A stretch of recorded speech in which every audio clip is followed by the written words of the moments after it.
আচ্ছা, সো আমাদের যেটা পড়াচ্ছিলাম সেটা হচ্ছে এন্ডোক্রাইন ফিজিওলজি, তাই না? এন্ডোক্রাইন অ্যানাটমি এন্ড এমব্রিওলজিটা আমাদের বাকি আছে। এন্ডোক্রাইন অ্যানাটমি এন্ড এমব্রিওলজিটা আমরা ফিজিওলজি শেষ করে পড়বো, কারণ ওটা খুব বেশি ফাস্ট কিছু না, অল্প। আচ্ছা, এখন বিষয়টা হচ্ছে আমাদের এখন পড়তেছি আমরা অ্যান্টিরিয়র পিটুইটারি হরমোন। অ্যান্টিরিয়র পিটুইটারিতে আমাদের একটা হরমোন বাকি আছে, সেটা হচ্ছে প্রোল্যাকটিন। ওকে, সো প্রোল্যাকটিন কতটা ইম্পর্টেন্ট এটা আমি এমফাসাইজ করবো আজকে হালকা পাতলা, যে প্রোল্যাকটিন আমাদের স্টেপনের জন্য অনেক বেশি ইম্পর্টেন্ট, শুধু ইম্পর্টেন্ট না, অনেক বেশি ইম্পর্টেন্ট। হ্যাঁ, প্রোল্যাকটিন আজকে আমাদেরকে পড়তে হবে, দেন আমরা এই ডিএস পড়বো। তো প্রোল্যাকটিন পড়লে আমাদের অ্যান্টিরিয়র যে পিটুইটারি হরমোন সেটা আমাদের শেষ হয়ে যাচ্ছে। হ্যাঁ, গ্রোথ হরমোন আর প্রোল্যাকটিন এই দুইটা আমরা এখানে পড়তেছি, আর এফএসএইচ এলএসএইচ এগুলা, এফএসএইচ এলএইচ এগুলো আমরা হচ্ছে অন্য সেকশন করবো। আপাতত আমাদের জন্য গ্রোথ হরমোন প্রোল্যাকটিন এন্ডোক্রাইনে মোস্ট ইম্পর্টেন্ট। আচ্ছা, পোস্টেরিয়র পিটুইটারির ভিতরে আমরা কি পড়বো? ADS and oxytocin. তোমরা সবাই জানো যে পোস্টেরিয়র পিটুইটারিতে আমাদের দুটো হরমোন হচ্ছে মেইনলি থাকে, ওকে, বা সিনথেসিস হয়। আচ্ছা, এরপরে পোস্টেরিয়র হরমোন থেকে এই দুটো সিক্রেশন হওয়ার পরে এরপরে আমরা পড়বো হচ্ছে থাইরয়েড হরমোন। হ্যাঁ, আজকে আমাদের টপিক হচ্ছে থাইরয়েড হরমোন শেষ করা। টার্গেট যেভাবে হোক থাইরয়েড হরমোন পর্যন্ত আমরা শেষ করবো ইনশাআল্লাহ। সো এই thyroid hormone, prolactin, ads, oxytocin, এই চারটা হরমোনসই স্টেপ ওয়ানের জন্য খুব বেশি হাই ইয়েল্ড। সো যতটুকু ইনফো লাগবে ততটুকু আমি কোনোভাবেই কম্প্রোমাইজ করতে চাই না। হ্যাঁ, তো সবকিছু আমাদেরকে শিখতে হবে। আচ্ছা, নেক্সট ক্লাস হচ্ছে, আজকে তো 19 তারিখ, নেক্সট ক্লাস হচ্ছে 21 তারিখ হবে ইনশাল্লাহ। আহ, একদিন একদিন পর পর ক্লাস হবে এখন 30 তারিখ পর্যন্ত, কারণ হচ্ছে আমি ওখানে পৌঁছানোর পরে আমার একটু 3-4 দিন সময় লাগবে, তখন 3-4 দিন হয়তো ক্লাস অফ থাকবে। হ্যাঁ, তো এখন আমরা প্রতিদিন একদিন পর পর ক্লাস হবে, এটা জানা রাখলাম আগে থেকে। আচ্ছা, এখন আসো তাহলে আজকের পরে আরো ফিজিওলজি আরো 3টা ক্লাস লাগবে বোধহয়, আমি যতটুকু হচ্ছে এস্টিমেট করলাম। তোমাদেরকে একটা জাস্ট এক্সাম্পল দিই আমি, যে আমাদের ফার্স্ট এইডে এন্ডোক্রাইনটা আসলে কতটা কতটা কনসাইজ। দেখো, সো ফার্স্ট এইডে আমরা যে এত কিছু পড়লাম গ্রোথ হরমোন, ঠিক আছে, লিন্ডা থেকে কতদিন আমরা এত কিছু পড়লাম। দেখো, ফার্স্ট এইডে ইউজুয়ালি একটা পেজের ভিতরেই কয়েকটা লাইন লিখে শেষ করে দিছে। তো বিষয়টা হচ্ছে তোমার এক্সামে কি ভাইয়া তাহলে ফার্স্ট এইডের বাইরে কিছু থাকবে না? অবশ্যই ফার্স্ট এইডের বাইরে কিছু থাকবে। এক্সামে এমন অনেক জিনিস পাওয়া ফিজিওলজি যেটা তোমার ফার্স্ট এইডে নাই, বাট লিন্ডা থেকে তুমি শিখতেছো। ওকে, বিষয়টা হচ্ছে এরকম। সো দেন আমরা এডিএস পড়বো আজকে। এডিএস এ দেখো ফার্স্ট এইডে খুব কনসাইজ, প্রোল্যাকটিন অনেক বেশি কনসাইজ, এবং মোস্ট ইম্পর্টেন্টলি থাইরয়েড হরমোন পুরো এক পেজে শেষ করে দিচ্ছে, বাট থাইরয়েড হরমোন নিয়ে আমরা অনেক কথা বলবো আজকে। হ্যাঁ, আচ্ছা। এরপরে আমাদের হচ্ছে নেক্সট দিন আমরা অ্যাড্রেনাল কর্টেক্স পড়বো। হ্যাঁ, অ্যাড্রেনাল কর্টেক্স। আচ্ছা, তো চলো তাহলে আজকে আমাদের যে পোর্শনটুকু সেটা শুরু করি।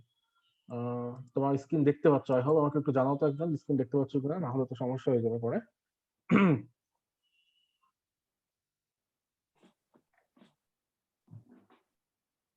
Thank you, thank you. এখন দেখো, তাহলে আমাদের আজকে ফার্স্ট টপিক হচ্ছে, ফার্স্ট হরমোন হচ্ছে আমরা যেটা পড়বো সেটা হচ্ছে প্রোল্যাকটিন। Okay, prolactin. তাহলে প্রোল্যাকটিন আমাদের মেডিকেল সায়েন্সে আসলে একটা ইম্পর্টেন্ট টপিক বা ইম্পর্টেন্ট হরমোন বলতে পারি, বাট আমাদের কারিকুলামে, আমাদের হচ্ছে আমাদের সিস্টেমের কারিকুলামে প্রোল্যাকটিনকে কিন্তু ওইভাবে ইম্পর্টেন্স দেওয়া হয় না। হ্যাঁ, বিষয়টা হচ্ছে এরকম, আমাদের জন্য খুব হাই এন্ড।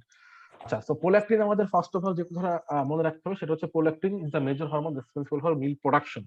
তোমরা সবাই জানো যে আমাদের দুইটা হরমোন যদি একটা কথা বলি, একটা হচ্ছে প্রোল্যাকটিন, একটা হচ্ছে অক্সিটোসিন। প্রোল্যাকটিনের কাজ হচ্ছে মিল্ক প্রোডাকশন করা। আমি কিন্তু হাইয়ের কথাগুলো বারবার বলি। প্রোল্যাকটিনের মোস্ট ইম্পর্টেন্ট যে ফাংশনটা সেটা হচ্ছে মিল্ক প্রোডাকশন করা, এবং অক্সিটোসিনের মোস্ট ইম্পর্টেন্ট ফাংশনটা হচ্ছে let down reflex, milk let down reflex অথবা মিল্ক ইজেকশন রিফ্লেক্স। তাহলে দেখো, প্রোল্যাকটিনের আর কি কি কাজ আছে? Prolactin is the most hormone responsible for milk production, ঠিক আছে, বাট আরো কিছু কাজ আছে যেগুলো ইম্পর্টেন্ট। লাইক তুমি একটা হচ্ছে একটা উইমেনের তোমার প্রেগনেন্সির সময় ফার্স্ট অফ অল কি হবে? ব্রেস্ট এনলার্জমেন্ট হবে। সো এই প্রোল্যাকটিন কিন্তু আমাদের যে ব্রেস্ট ডেভেলপমেন্ট বা ব্রেস্ট এনলার্জমেন্টে হেল্প করে প্রেগনেন্সির সময়, ঠিক আছে, এটা একটা ইম্পর্টেন্ট ফাংশন। এখন আমরা আলাদা করে সবগুলো ফাংশন ডিসক্রাইব করব এখন। তাহলে তুমি যদি চিন্তা করো যে নন প্রেগনেন্ট বা নন ল্যাকটেটিং বা আমাদের মেলস এর কথা যদি বলো, তাহলে প্রোল্যাকটিনটা স্বাভাবিকভাবে খুবই লো থাকবে। শুধুমাত্র দুইটা কন্ডিশনে আমাদের প্রোল্যাকটিনের কাজটা অনেক বেশি, প্রোল্যাকটিন অনেক বেশি ভাইটাল রোল প্লে করে, এবং সেই সময় প্রোল্যাকটিনের লেভেলটা ব্লাডে বেশি থাকবে। সেটা হচ্ছে প্রেগনেন্সি এবং ল্যাকটেশন। ওকে, প্রেগনেন্সি আর ল্যাকটেশন। এখন তুমি বলতেই পারো, ভাই তাহলে প্রেগনেন্সির সময় যদি প্রোল্যাকটিন বেশি থাকে তাহলে প্রেগনেন্সিতে কেন মিল্ক সিক্রেশন হয় না? ওকে, সো এটা আমরা পড়বো অবশ্যই আজকে। এটা খুবই ইম্পর্টেন্ট ইন্টারেস্টিং একটা প্রশ্ন, কেন ল্যাকটেশনে মিল্ক সিক্রেশন হয়, কেন প্রেগনেন্সিতে হয় না? কারণ প্রেগনেন্সিতে তো প্রোল্যাকটিন অনেক বেশি থাকে লেভেলটা, তাই না?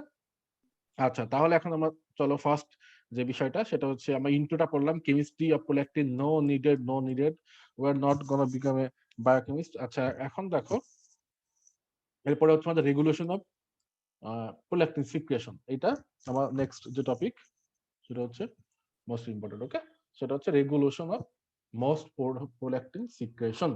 আচ্ছা, তাহলে এখন সবার আগে আমি যে কথাটা বলতে চাই হচ্ছে এই তোমাদের ফ্লো চার্টটা পাওয়ার আগে সেটা সেটা হচ্ছে তোমরা সবাই জানো যে আমাদের হাইপোথ্যালামাস মেইনলি অ্যান্টেরিয়র যে পিটুইটারি যে হরমোনগুলো আছে সেগুলো কন্ট্রোল করতেছে, তাই না? তাহলে প্রোল্যাক্টিন যেহেতু একটা অ্যান্টেরিয়র পিটুইটারি গ্ল্যান্ডের অ্যান্টেরিয়র যে লোব সেখান থেকে সিক্রেশন হচ্ছে, সো প্রোল্যাক্টিনকে আমাদের হাইপোথ্যালামাসই কন্ট্রোল করবে, এটা তোমরা বুঝো। এখন কথা হচ্ছে যেটা নতুন অন্যান্য হরমোনের চাইতে ডিফারেন্ট সেটা হচ্ছে আমাদের প্রোল্যাক্টিনের জন্য হাইপোথ্যালামাস থেকে মেইনলি দুইটা রেগুলেটরি পথ থাকবে। হ্যাঁ, একটা হচ্ছে ইনহিবিটরি আর একটা হচ্ছে স্টিমুলেটরি। ইনহিবিটরি যে পথটা সেটা হচ্ছে ভায়া ডোপামিন। তোমরা অনেকে জেনে গেছো, আমরা যেহেতু পড়ছে লাস্ট লাস্ট দুটা ক্লাসে। একটা হচ্ছে ইনহিবিটরি পথ। ইনহিবিটরি পথটা হচ্ছে কার মাধ্যমে আসবে? ইনহিবিটরি পথটা আসবে হচ্ছে ডোপামিনের মাধ্যমে, তাই না? যা আর একটা নাম হচ্ছে প্রোল্যাক্টিন ইনহিবিটিং ফ্যাক্টর। কেমনে ইনহিবিটরি? সেটা হচ্ছে আমাদের সাইক্লিক এএমপিটাকে কমায় ফেলবে, ওকে? আর একটা হচ্ছে স্টিমুলেটরি পাথে, যেটা হচ্ছে মাধ্যমটা মিডিয়ামটা হচ্ছে থাইরোটনিন রিলিজিং হরমোন। কিভাবে সেটা এখন দেখো। আচ্ছা, কারো মধ্যে অডিও অন আছে? তোমরা কাইন্ডলি প্লিজ অডিওটা অফ করে ফেলো যদি কারো অডিও অন থাকে। হুম।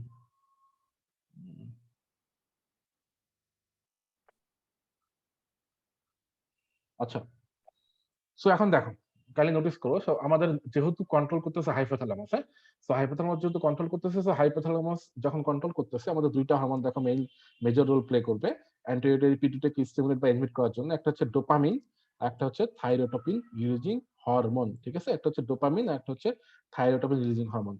তাহলে ডোপামিনের আমাদের অ্যান্টিরিয়রি পিটুইটারির উপর ইফেক্টটা কি এবং টিআরএইচ যা থাইরোটপিন রিলিজিং হরমোন এর ইফেক্টটা কি আমাদেরকে জানতে হবে। তাহলে ডোপামিন আমাদেরকে কি করতেছে বলে? ডোপামিন ডিরেক্টলি আমাদের অ্যান্টিরিয়রি পিটুইটারিকে ইনহিবিট করতেছে। এই জন্য কিন্তু ডোপামিনকে আমরা কি বলতেছি? প্রোল্যাক্টিন ইনহিবিটর ফ্যাক্টর বলি, তাই না? প্রোল্যাক্টিন ইনহিবিটিং ফ্যাক্টর বলি, পিআইএফ।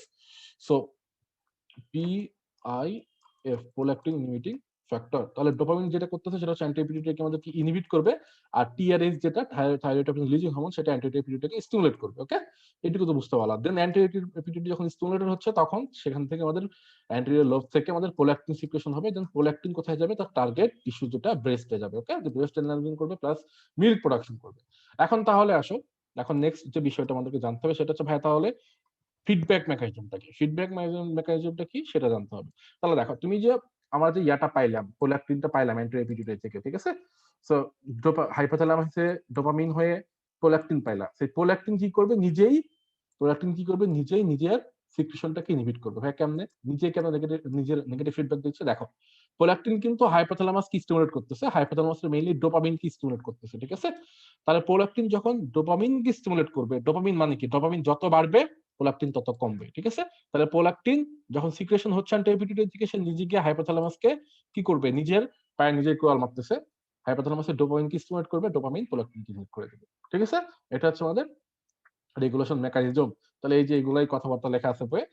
তাহলে এটা হচ্ছে আমাদের প্রোল্যাক্টিন রেগুলেশন। আশা করি বুঝতে পারছো, খুবই ইম্পর্টেন্ট। আমরা যে এরপরে প্যাথোলজি পড়বো এবং ফার্মাকোলজি পড়বো, এই যে ডোপামিন প্রোল্যাক্টিনকে ইনহিবিট করতেছে এইটা আসলে কোনোভাবেই ভোলা যাবে না, ঠিক আছে? তাহলে তুমি চিন্তা করো, যখন আমি প্রোল্যাক্টিনকে বাড়াবো তখন আমার ডোপামিনকে বাড়াবো তখন প্রোল্যাক্টিন কমবে। যখন আমি ডোপামিনকে ডিস্ট্রয় করতে করতে পারবো বা ডোপামিনকে ইনহিবিট করতে পারবো তখন আমাদের প্রোল্যাক্টিন বাড়বে, ওকে? অ্যাসোসিয়েটেড প্যাথোলজি গুলো আমরা নিচে আজকেও পড়বো, সমস্যা নেই। এখন চলো, তাহলে আমাদের নেক্সট যে বিষয়টা হচ্ছে, এই যে কথাবার্তা যেটা বললাম যে প্রোল্যাক্টিন তার নিজস্ব যে সিক্রেশন সেটাকে ইনহিবিট করতেছে, তাই না? ডোপামিনকে স্টিমুলেট করার মাধ্যমে হাইপোথ্যালামাসে গিয়ে। আচ্ছা, তাহলে আমাদের মোস্ট যে ইম্পর্টেন্ট স্টিমুলেটরি ফ্যাক্টর কিছু আছে, ইনহিবিটরি ফ্যাক্টর কিছু আছে, সেটা আমরা পড়বো। স্টিমুলেটরি ফ্যাক্টর, ইনহিবিটরি ফ্যাক্টর কি কি আছে প্রোল্যাক্টিনের জন্য ভাই, সেটা আমাদের ইম্পর্টেন্ট। সেই ছকটা কোথায় গেল? হুম, এই যে factors stimulating prolactin secretion and factors inhibiting prolactin secretion, okay? তাহলে দেখো যে কথাটা এখানে লেখা আছে সেটা হচ্ছে আমাদের মেইনলি প্রোল্যাক্টিনটা কখন বাড়তেছে সেটা হচ্ছে প্রেগন্যান্সির সময় আর হচ্ছে ল্যাকটেশনের সময়। ল্যাকটেশন মানে ব্রেস্ট ফিডিং যে পিরিয়ডটা, তাই না? সবাই বুঝো। তো এই ব্রেস্ট ফিডিং এর মেইনলি আমাদের হচ্ছে সাকলিং যে রেসপন্স, সেটা আমাদের দরকার প্রোল্যাক্টিন সিক্রেশনের জন্য। বাট তুমি অ্যাজ এ হোল বলতে পারো প্রেগন্যান্সি এন্ড ব্রেস্ট ফিডিং আমাদের মোস্ট ইম্পর্টেন্ট স্টিমুলি প্রোল্যাক্টিন সিক্রেশনের জন্য, ওকে? লাইক তুমি যদি এক্সাম্পল হিসেবে ধরো ধরো যে আমাদের কিন্তু ব্রেস্ট ফিডিং এর সময় প্রোল্যাক্টিনের লেভেলটা অনেক বেশি বাড়ে। বলতে হয় কত পর্যন্ত বাড়ে সেটা ইউজুয়ালি আপ টু 10 টাইমস বাড়তে পারে, ঠিক আছে? 10 টাইমস বাড়তে পারে। তাহলে এটা মনে রাখবা যে ব্রেস্ট ফিডিং এর সময় আমাদের প্রোল্যাক্টিনটা প্রায় 10 টাইমস বাড়ে। এখন কথাটা হচ্ছে তাহলে আমাদের প্রোল্যাক্টিন যে বাড়তেছে ঠিক আছে, ইটস ওকে। বাট কেমনে আমাদের সিক্রেশনটা কেমনে হচ্ছে? আমার হচ্ছে যে রিফ্লেক্সটা আমরা কেমনে পাচ্ছি? সাকলিং যেহেতু আমাদের মোস্ট ইম্পর্টেন্ট স্টিমুলাই বা রেসপন্স বলতেছি বা রিফ্লেক্স বলতেছি, সেটা দিয়ে খেয়াল করবো। সেটা হচ্ছে যখন সাকলিং এর সময়, ডিউরিং সাকলিং আমাদের যে এফারেন্ট ফাইবারসটা থাকে, নিপলে তো অবশ্যই এফারেন্ট ফাইবারস থাকবে, তাই না? খুবই সোজা বিষয়। সো এফারেন্ট ফাইবার যখন থাকবে, এফারেন্ট ফাইবারস কি করবে? এফারেন্ট ফাইবার যেটা করে ইউজুয়ালি আমাদের যে সেন্সরি ইনপুটটা সেটা নিয়ে যায়, তাই না? সো এফারেন্ট ফাইবারস কি করবে? From the nipple carry the information. মানে সাকলিং এর যে ইয়াটা, যে হচ্ছে ফিলটা, সেটা কি করবে? আমাদের এফারেন্ট ফাইবারস নিপল থেকে নিয়ে কোথায় নিয়ে যাবে? হাইপোথ্যালামাসে নিয়ে যাবে। ওকে? হাইপোথ্যালামাসে যখন নিয়ে যাবে তখন সেটা কি করবে বলতো? এই যে রেসপন্সটা হাইপোথ্যালামাসের ডোপামিন সিক্রেশনটাকে ইনহিবিট করে দিবে। এটা মোস্ট ইম্পর্টেন্ট। আমি আবার বলতেছি, সাকলিং এর সময় এফারেন্ট যে ফাইবারস হচ্ছে নিপল থেকে, সেটা হাইপোথ্যালামাসে যাবে, হাইপোথ্যালামাসে গিয়ে ডোপামিন সিক্রেশনটাকে ইনহিবিট করে দেবে। তাহলে ডোপামিন সিক্রেশনকে যদি ইনহিবিট করতে পারে তাহলে প্রোল্যাকটিন সিক্রেশন বাড়বে। খুবই সোজা। ওকে? আলটিমেটলি আমাদের প্রোল্যাকটিন সিক্রেশনটা বেড়ে যাচ্ছে। তাহলে দেখো, তিনটা জিনিস কখনোই ভুল করা যাবে না। সেটা কি ভাইয়া? সেটা হচ্ছে effect of dopamine, dopamine dopamine against, dopamine antagonist on prolactin secretion. Okay? So pharmacology কিন্তু আমাদের এই এন্ডোক্রাইন ফিজিওলজিশন থেকে পড়া হয়ে যাচ্ছে। তাহলে আমাদের তুমি চিন্তা করো এজ এ হোল, তাহলে তুমি বলো আমাকে ডোপামিন এন্ড ডোপামিন অ্যাগনিস্ট, তাদের ইফেক্টটা কি? তাদের ইফেক্টটা হচ্ছে প্রোল্যাকটিনকে কমাবে। তাহলে ডোপামিন অ্যান্টাগনিস্ট, ডোপামিন অ্যান্টাগনিস্ট মানে কি ভাইয়া? ডোপামিন অ্যান্টাগনিস্ট মানে যে ড্রাগ গুলো আমাদের ডোপামিনটাকে ইনহিবিট করে। তাহলে ডোপামিন অ্যান্টাগনিস্টের কাজ হচ্ছে প্রোল্যাকটিন সিক্রেশনটাকে ইনক্রিজ করা। ওকে? আশা করি সবাই বুঝতে পারবো। আচ্ছা, তাহলে একটা ডোপামিন তো আমরা জানি, ডোপামিন অ্যাগনিস্ট বা অ্যান্টাগনিস্ট গুলো তো ফার্মাকোলজির কথাবার্তা। সো ডোপামিন অ্যাগনিস্ট কি ভাই? ডোপামিন অ্যাগনিস্ট যদি একটা নাম বলি আমি, মোস্ট ওয়াইডলি ইউজড, সেটা হচ্ছে ব্রোমোক্রিপ্টিন। ওকে? ব্রোমোক্রিপ্টিন হচ্ছে ডোপামিন অ্যাগনিস্ট। ওকে? ব্রোমোক্রিপ্টিন হচ্ছে হচ্ছে তোমার ডোপামিন অ্যাগনিস্ট। আচ্ছা, তাহলে এখন ব্রোমোক্রিপ্টিন কোথায় দিই? তোমাকে যদি সিম্পলি একটা বলি, মেকানিজম বলি, যেটা হচ্ছে তোমার অনেক হচ্ছে ল্যাকটেটিং মাদার, হ্যাঁ, ল্যাকটেটিং মাদার তাদের যদি বেবি মারা যায়, অনেকের দেখা যাচ্ছে মিল্ক প্রোডাকশনটা তো থেমে থাকে না, তাই না? প্রোল্যাকটিন তোমাদের সিক্রেশন থেকে থাকে। তো সেক্ষেত্রে কি করা হয়? সেক্ষেত্রে ইউজুয়ালি ব্রোমোক্রিপ্টিনের একটা ডোজ দেওয়া হয়। তখন আর কি তোমার হচ্ছে মিল্কটা প্রোডাকশনটা সাপ্রেশন হয়ে যায়, মিল্ক ইজেকশনটা সাপ্রেসড হয়ে যায়। ওকে? তো প্রোল্যাকটিন, ব্রোমোক্রিপ্টিন আমাদের জন্য খুব ইম্পর্টেন্ট। ব্রোমোক্রিপ্টিন মনে রাখবা।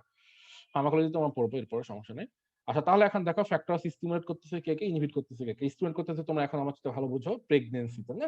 প্রেগন্যান্সিতে, ব্রেস্ট ফিডিং এ, দেন স্লিপের সময়, স্ট্রেসের সময়।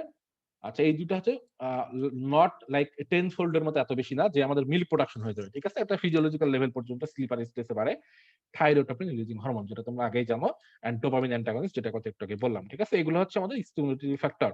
আচ্ছা, তাহলে ভাই আমাদের ইনহিবিটিং ফ্যাক্টর কি কি? সো তুমি চিন্তা করো, জাস্ট উল্টার কথা চিন্তা করো যে আমাদের তাহলে এখানে কি আছে? ডোপামিন অ্যান্টাগনিস্ট যেহেতু, তাহলে আমাদের ডোপামিন নিজে ইনহিবিট করবে এবং ডোপামিন অ্যাগনিস্ট যেটা সে ব্রোমোক্রিপ্টিন সেটা ইনহিবিট করবে। ওকে? আর সোমাটোস্ট্যাটিন এন্ড আচ্ছা, প্রোল্যাকটিন তাহলে চিন্তাই কর, প্রোল্যাকটিন নিজেই নিজেকে ইনহিবিট করতেছে, নেগেটিভ ফিডব্যাক একটু আগে পড়াইছি। ওকে? আর ভাই সোমাটোস্ট্যাটিন কেন করে? সোমাটোস্ট্যাটিন হচ্ছে এমন একটা ফালতু, এমন একটা বেইমান। সোমাটোস্ট্যাটিন এমন কোন হরমোন নাই, ম্যাক্সিমাম হরমোনকে সে ইনহিবিট করে। তার কাজই হচ্ছে এটা, সে সব জায়গায় গিয়ে ইনহিবিট করবে, ঠিক আছে? আমি ডিটেইলস সোমাটোস্ট্যাটিন সঙ্গে পড়াবো যে কোন কোন স্পেসিফিক হরমোন সে ইনহিবিট করে। জাস্ট মনে রাখো, সোমাটোস্ট্যাটিনের কাজই হচ্ছে একটাই, সে গিয়ে সব হরমোনকে ইনহিবিট করবে। এটা সোজা মনে রাখা একটা নিনজা টেকনিক। আমি তোমাদেরকে ডিটেইলস পড়াবো সোমাটোস্ট্যাটিন পড়ানোর সময়। ওকে? আচ্ছা, এখন আসো, তাহলে আমাদের ভাই প্রোল্যাকটিনের আমাদের ফাংশন কি কি পড়তে হবে? এটা হচ্ছে ইম্পর্টেন্ট, তাই না? প্রোল্যাকটিনের আমাদের ফাংশন কি কি পড়তে হবে বা কি কি জানতে হবে? আচ্ছা, তো ফার্স্ট অফ অল আমাদের যেটা জানতে হবে, উম, এটা কোথায় গেল?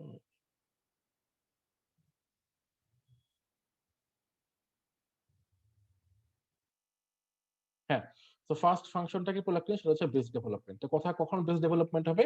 ইউজুয়ালি আমাদের হচ্ছে পিউবার্টির সময় তো ব্রেস্ট ডেভেলপমেন্ট হয়, তাই না? তো প্রোল্যাকটিন ইস্ট্রোজেন প্রজেস্টেরনের সাথে, ইস্ট্রোজেন প্রজেস্টেরন তোমরা সবাই জানো, তো ইস্ট্রোজেন প্রজেস্টেরন আমাদের কি করে? মেমারি যে ডাক্ট আছে সেটা পলিফারেশন করে। ওকে? মেমারি যে ডাক্ট আছে আমাদের, মেমারি ডাক্টটাকে পলিফারেশন করে, ফলে ব্রেস্ট এনলার্জমেন্ট হয়। তো পিউবার্টির সময় আমাদের ইস্ট্রোজেন প্রজেস্টেরনের সাথে প্রোল্যাকটিনও কিন্তু একটা লেভেল পর্যন্ত ইনক্রিজ করে আমাদের ব্রেস্টের গ্রোথটাকে স্টিমুলেট করে এবং ডেভেলপমেন্ট করে। ওকে? মেইনলি আমাদের যে মেমারি ডাক্টসটা আছে, ব্রেস্টের মেমারি ডাক্টস, মেমারি অ্যালভিওলি যেটা আছে, মেমারি অ্যালভিওলিটি কিন্তু আমাদের পরে কি কি করে? মিল্ক প্রোডাকশন করতেছে। কখন? পার্চুরেশনের সময় বা ল্যাকটেশনের সময়। ওকে? তাহলে আমাদের কি করতেছে? ব্রেস্ট ডেভেলপমেন্ট কে কে করতেছে? Oestrogen, progesterone and puberty. কার মাধ্যমে করতেছে? Through proliferation of memory ducts and কি? proliferation of memory ducts and proliferation of memory alveoli, ঠিক আছে? I hope you got it. এখন দেখো, ২ নম্বর ফাংশনটা কি ভাই? ১ নম্বরটা গেল। ২ নম্বরটা কি? ল্যাকটোজেনেসিস, মোস্ট ইম্পোর্টেন্ট ফাংশন, হ্যাঁ? আর ৩ নম্বরটা হচ্ছে inhibition of ovulation. So first ফাংশনটা তোমরা সবাই জানো। এটা নিয়ে এত প্যারা নেই। এটা এক্সামে এতটা ফোকাস করবে না। বাট যে স্টেপ আমাদের যে ২ টা ফাংশন নিয়ে প্রশ্ন থাকবে সেটা হচ্ছে ল্যাকটোজেনেসিস বা মিল্ক প্রোডাকশন, আর একটা হচ্ছে আমাদের ইনহিবিশন অফ ওভুলেশন। ওকে? তাহলে ল্যাকটোজেনেসিস বা মিল্ক প্রোডাকশন ভাই কেমনে হচ্ছে? সেটা হচ্ছে দেখো, তাহলে প্রোল্যাকটিনের যে মেজর অ্যাকশন সেটা কি? সেটা হচ্ছে stimulation of milk production. Milk প্রোডাকশনটাকে স্টিমুলেট করতে হবে তাকে যেভাবেই হোক, এবং শুধুমাত্র প্রোডাকশনটাকে স্টিমুলেট করলে হবে না, যখন সাকলিং যে রেসপন্সটা আছে রেসপন্সের সময় জন্য সে মিল্কটা সিক্রেশনও করতে পারে। ঠিক আছে, তাহলে এখন করতে পারবে ভাই তাহলে আপনার অক্সিটোসিনের কাজটা কি, সবই যদি প্রোলাক্টিন করে। অক্সিটোসিনের কাজটা হচ্ছে যে ইজেকশন যে রিফ্লেক্স সেটাকে স্টিমুলেট করা, বা যে আমাদের ফার্স্ট ড্রপ অফ মিল্ক যেটা সিক্রেশন হয় সেটাকে স্টিমুলেট করা। অক্সিটোসিন জাস্ট স্টিমুলেট করে ছেড়ে দিবে, বাকি যে কাজগুলা প্রোডাকশন বা সিক্রেশন সেটা হচ্ছে আমাদের প্রোলাক্টিন করবে। ওকে, আচ্ছা তাহলে এখন দেখো, এখন কথা হচ্ছে ভাই তাহলে একটা তুমি ভালো কেউ কোশ্চেন করতেই পারে ভাই তাহলে প্রোল্যাক্টিন তো আমাদের অনেক সময় বাড়তে পারে, যে কোনো কারণে প্রোল্যাক্টিন বাড়তেই পারে, তাই না? তাহলে মিল্ক সিক্রেশনের জন্য কেন আমাকে একটা পেশেন্টকে ল্যাকটেটিং মাদারি হইতে হবে, বা একটা পেশেন্টকে কেন কেন ল্যাকটেটিং মাদারি হইতে হবে, কেন পার্সিউশনই থাকতে হবে? ওকে অনেকে প্রশ্ন করতেই পারে যে ভাই কেন ডেলিভারির পরে আমাদের মিল্ক সিক্রেশন হবে বা মিল্ক প্রোডাকশন হবে, আর প্রোল্যাক্টিন যদি অন্য সময় বাড়ে? Very good question. হ্যাঁ, প্রোল্যাক্টিন যদি অন্য কোনো প্যাথোলজি কারণে প্রোল্যাক্টিন যদি বাড়ে, তাহলে একটা পেশেন্টকে প্রেগনেন্ট বা ল্যাকটেটিং মাদার হওয়ার প্রয়োজন নাই মিল্ক প্রোডাকশনের জন্য। ঠিক আছে, অনেক পেশেন্ট, অনেক হচ্ছে তোমার ইয়াং গার্লস আছে যারা দেখবা যে লাইক কমপ্লেন নিয়ে আসবে তোমাদের গাইনোকোলজি যখন ওয়ার্ক করবা, যে গ্যালাক্টোরিয়া বলে একটা টার্ম আছে যেটা মধ্যে নিচে পড়াবো। গ্যালাক্টোরিয়া মানে হচ্ছে তোমার milk secretion without any like pregnancy অথবা ল্যাকটেশন। ঠিক আছে, এমনি নর্মাল যে হচ্ছে রিপ্রোডাক্টিভ পিরিয়ডে হচ্ছে তোমার মিল্ক প্রোডাকশন বা মিল্ক সিক্রেশন হতে পারে। তাহলে বিষয়টা হচ্ছে এরকম যে প্রেগনেন্সির সাথে তোমার মিল্ক প্রোডাকশনের এন্ড প্রোল্যাক্টিন স্টিমুলেশনের ডিরেক্ট কোনো রিলেশন নাই। বিষয়টা হচ্ছে যে প্রেগনেন্সির সময় আমাদের প্রোল্যাক্টিনের লেভেলটা অনেক বেশি থাকে, বাট মিল্ক প্রোডাকশনটা হতে থাকবে প্রেগনেন্সির সময়, বাট সিক্রেশনটা আলটিমেটলি আমাদের কখন হচ্ছে? ল্যাকটেশনের সময়। ঠিক আছে, ল্যাকটেশনের সময় আমাদের মেইনলি সিক্রেশনটা হচ্ছে। এখন তাহলে কথা হচ্ছে অন্য সময়ে আমাদের মিল্ক সিক্রেশন হতে পারে কিনা ল্যাকটেশনের পিরিয়ডটা বাদে? হ্যাঁ, হতে পারে, অন্যান্য সময় হতে পারে। একটা মেয়েকে প্রেগনেন্ট বা ল্যাকটেটিং মাদার হতে হবে না সিক্রেশনের জন্য, যদি কোনো কারণে তার প্রোল্যাক্টিন লেভেলটা এত বেশি বাড়ে যে মিল্ক প্রোডাকশন এন্ড সিক্রেশনের জন্য এনাফ, সেক্ষেত্রে সিক্রেশনটা হবে। ঠিক আছে, এই কথাটা এখানে বলার ট্রাই করছে, আমরা পড়বো, যে এক্সাম্পল পড়বো। আচ্ছা, তাহলে ল্যাক্টোজেনেসিস বা মিল্ক প্রোডাকশনটা আমাদের প্রোল্যাক্টিনের one of the most vital function. হ্যাঁ, তাহলে প্রোল্যাক্টিন ভাই কেমনে মিল্ক প্রোডাকশনটা বাড়াচ্ছে, কেমনে স্টিমুলেট করতেছে, ওই যে একটু আগে বললাম যে মেমোরি অ্যালভিওলিটাকে প্রলিফারেট করে। আচ্ছা, আরো যদি তুমি মলিকুলার লেভেলে জানতে চাও, তাহলে আমাদের যে মিল্কের যে হিউম্যান মিল্কের যে আমাদের কম্পোনেন্ট গুলো আছে, লাইক ল্যাকটোজ একটা, তাই না? দেন হচ্ছে কেসিন একটা, মানে ল্যাকটোজটা তো কার্বোহাইড্রেট, মিল্কের ভিতরে যে কম্পোনেন্ট গুলো আছে, ল্যাকটোজ হচ্ছে কার্বোহাইড্রেট, কেসিন হচ্ছে প্রোটিন, আর লিপিড থাকে, তাই না? তাহলে তিনটা জিনিসই কিন্তু আমাদের প্রোল্যাক্টিন সিনথেসিস করে। ঠিক আছে ভাই, এখন কেমনে করে সিনথেসিস মিল্ক এটা বলতে পারো ভাই, মিল্ক প্রোডাকশন কেমনে করে?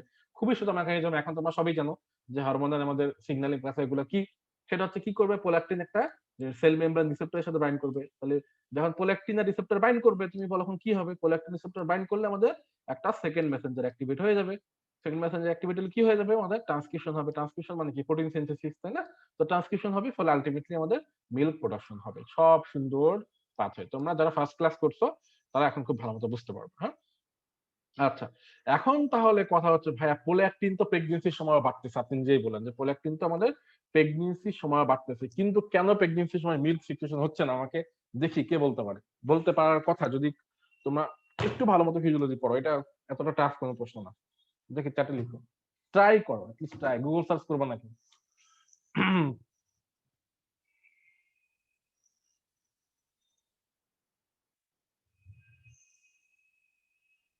কেউ ট্রাই করতে পারো যে কেন তাহলে আমাদের প্রেগনেন্সির সময় মিল্ক সিক্রেশন হচ্ছে। আচ্ছা, আরো দু একটু অ্যান্সার দাও দেখি।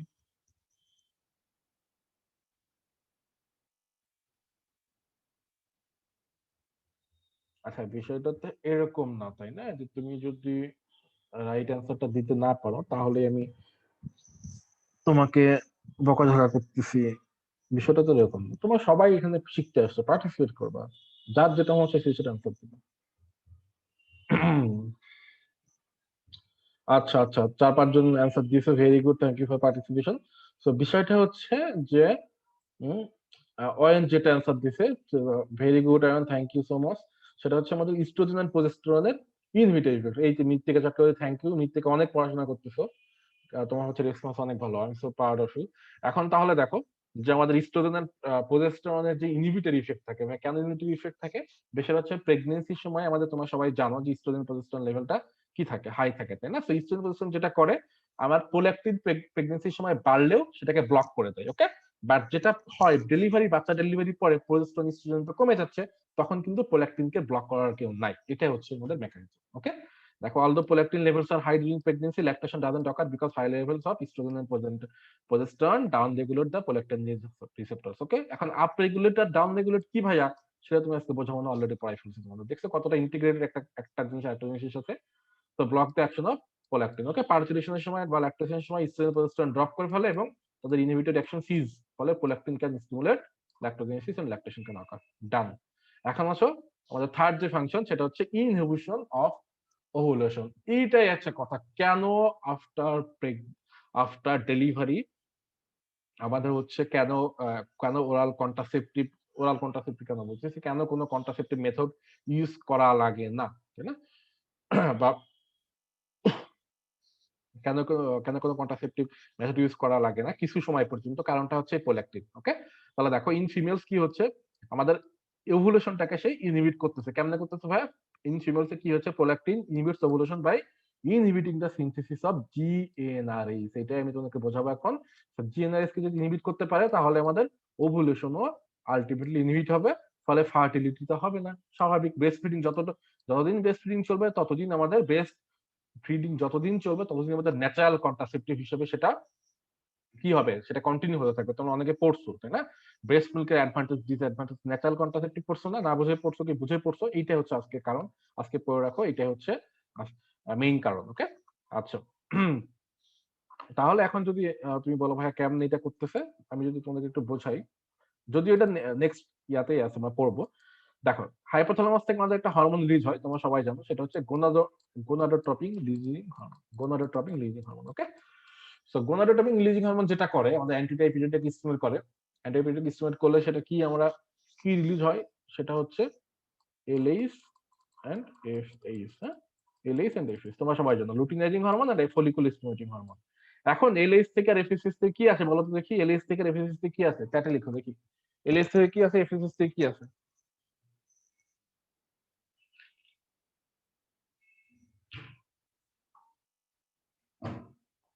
এটা নাহলে তো খবর আছে,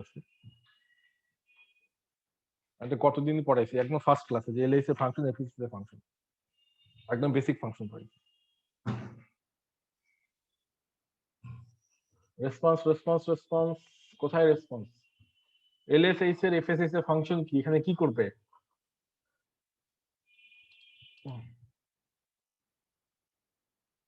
ভেরি গুড। এটা বলতে তো সময় লাগে, এটা কোনো কথা? তোমরা তো কোনো রেসপন্স নাই কেন, হয়তো ভুলে গেছো ফার্স্ট ক্লাস।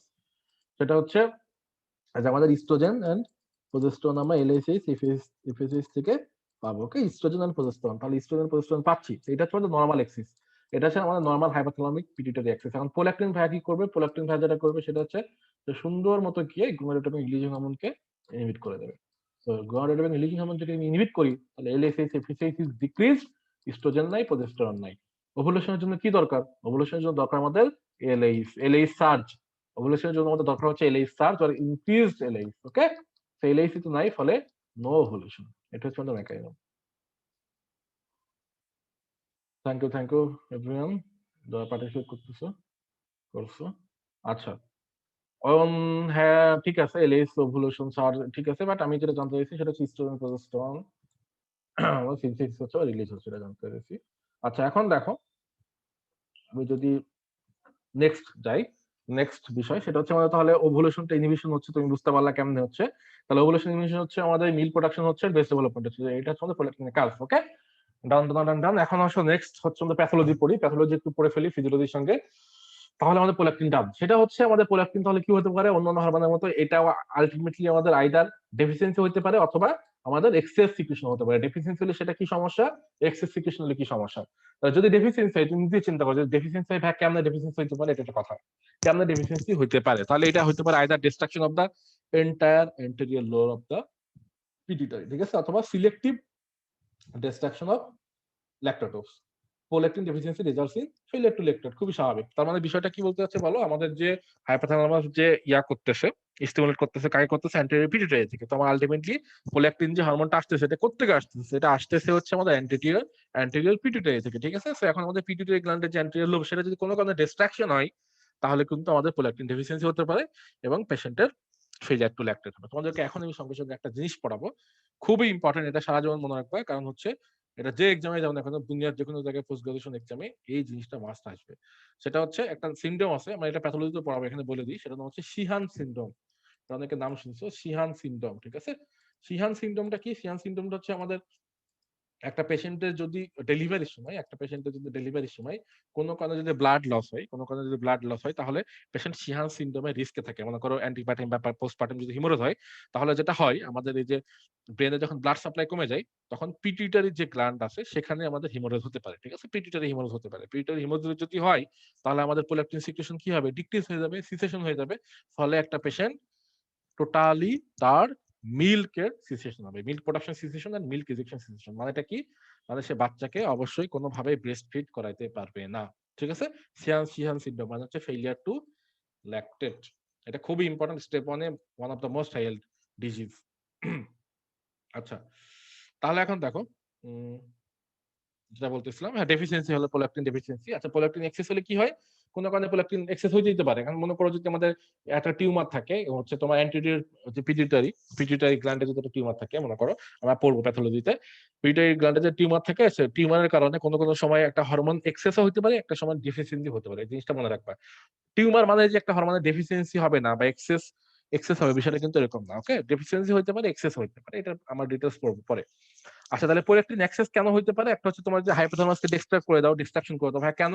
তুমি নিজে চিন্তা করো। আমাদের যে মেইন ইনহিবিশন, সেটা কোত্থেকে আসতেছিল? আমাদের মেইন ইনহিবিশন আসতেছিল হচ্ছে হাইপোথ্যালামাস থেকে, মানে ডোপামিন থেকে। ডোপামিন কিসের হরমোন? ডোপামিনের একটা নাম কি? Prolactin inhibiting factor. সেটা আমাদের কোত্থেকে আসে? হাইপোথ্যালামাস থেকে আসে। কারণ আমি যদি হাইপোথ্যালামাস থেকে ডিস্ট্রাক্ট করে দিই, তাহলে আমাদের প্রোল্যাকটিনকে ইনহিবিট করা কেউ থাকবে না, ঠিক আছে? এটা একটা কারণ।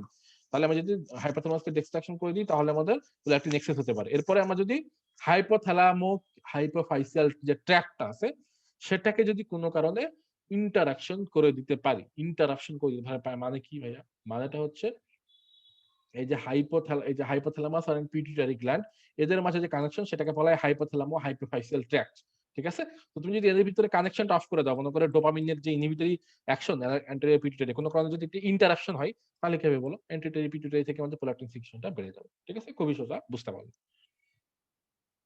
আচ্ছা, তাহলে আমাদের এই দুটো হচ্ছে মেইন কারণ, হ্যাঁ?